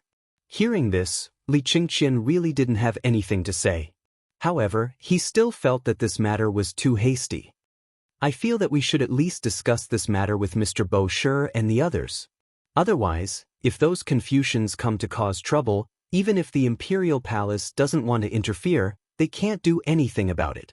At that time, White Deer Academy will become the target of public criticism." Zhang Feng hadn't thought of this point. He remembered that when he told the old elementary scholar about this matter, the old elementary scholar didn't say anything. Although he couldn't see through the old elementary scholar, many people seemed to know that the old elementary scholar was a great Confucian scholar. If he didn't say anything, what could Mr. Bo Shi and the others say? Zhang Feng couldn't help but feel frustrated. All right, go ask Mr. Bo Shi. I'll wait here. It's so annoying." When Li Qingqian heard this, he hurriedly walked out of the small wooden house. Once he was out, he ignored Shiva and hurriedly ran in the direction of the waterfall. Shiva, who was bowing to the air, froze in midair. After Li Qingqian left, a trace of loneliness flashed across Shiva's eyes. Chapter 828. Yu Shernan was very excited these days. But he also had a headache. Facing the reprimands from countless Confucian scholars, Zhang Feng's letter, and the fact that this kid was not doing his job. He was tinkering with something in the forging workshop all day long. Finally, the matter of the white paper was settled. They didn't see him again. They drank tea, looked at the waterfall in the distance, recited poems, and touched the white paper with a smile. From time to time, they even dipped it in their mouths. Then, they let out a satisfied sigh of admiration. It was as if the white paper was very fragrant. At this moment, in front of the bamboo house, Li Qingqian's voice slowly sounded, and they couldn't help but feel a little surprised. "Student Li Qingqian greets the gentleman." Li Qingqian still paid attention to etiquette. When there was no one around, he had the image of an elegant young master. Yu Shernan and the others nodded in satisfaction. "Get up, sit." Li Qingqian didn't stand on ceremony. After sitting down, Yu Shernan asked again, "Looking at your face, did that kid cause some trouble again?" Li Qingqian's face twitched. He wanted to say something, but now he couldn't say anything at all. He hurriedly said, "What are you saying?" "Nothing happened to Fengzi, but..." Seeing that Li Qingqian was hemming and hawing, Ouyang Sun glanced at him. He knocked on the small stove and said, "If you have something to say, just say it. Don't hem and haw." He was just short of saying, "You are the crown prince, you have to pay attention to your royal appearance." Li Qingqian also understood the meaning of their words. He couldn't help but touch his nose and said, "Just now, the crown prince of Zhenla, Shiva, went up the mountain." "Oh, isn't it just a little crown prince?" Ouyang Sun was about to say something, but seemed to have thought of something. He looked up at Li Qingqian in surprise and said, "Don't tell old man that the crown prince also knows Zhang Feng?" Hearing this, Sun Simiao, Chu Suiliang, and the others also looked up in surprise and stared at Li Qingqian. As far as he knew, one of them was a slacker in the marketplace who had just left his home and wanted to start a business, while the other was a prince from another clan. How could the two of them have crossed paths? Li Qingqian also recounted the strange experience of the two to everyone in detail. Involuntarily, The faces of Ouyang Sun and the others were incomparably colorful. So this brat is actually a big swindler? I can't be deceived. Of all the things this kid can do, he just has to do it. Alright, no one is perfect. Don't be so harsh on him. After all, this kid is also very good. Sun Simiao hurriedly stood up to smooth things over. Only then did they stop criticizing Zhang Feng. Sun Simiao then asked, "Then this time, did Shiwa come up the mountain because of Zhen La being surrounded?" "If it's really just for this, it's fine," Li Qingqian said with a wry smile. "This kid has been wandering around Chang'an city for 10 days. During these 10 days, he did nothing but check all the things that Fengzi made. He even squatted at the foot of the mountain for a long time. This time, he could come up the mountain probably because of my father's idea. And as soon as he came up the mountain, he wanted to enter the academy to study." But hearing this, the small spoon in Ouyang Sun's hand shook and fell on the teapot. In an instant, the delicate handle of the teapot was instantly smashed. Said he wants to enter the academy to study? Finally, Ouyang Sun and the others reacted. The next moment, they could not help but ask in unison in horror, "That kid said so? Did he agree?" After asking 2 questions in a row, Li Qingqian could not help but say in his heart, as expected. This was not only against the rules, but also against the laws of the great Tang. Su Rian had said that Zhang Feng had broken the rules, but the concept that those who were not of the same race were bound to have different hearts still did not allow them to do anything that exceeded common sense. In their view, if an outsider wanted to learn the information of the Han people, what was the difference between that and stealing? At this time, what they were most concerned about was whether Zhang Feng had agreed. Once this kid agreed, then, you said it all. Did that bastard Zhang Feng agree? Ouyang Xiu did not have time to care about the teapot that had accompanied him for 10 years and asked hurriedly. This was related to their reputation. If this brat really agreed, then all of their reputations would be ruined here. On the contrary, Li Qingqian was extremely calm. Seeing that they were anxious, he said, "Gentlemen, don't be anxious. This matter has been temporarily suppressed by me, and I'm waiting for you to discuss it." "Then what are you waiting for? Let's go, let's go."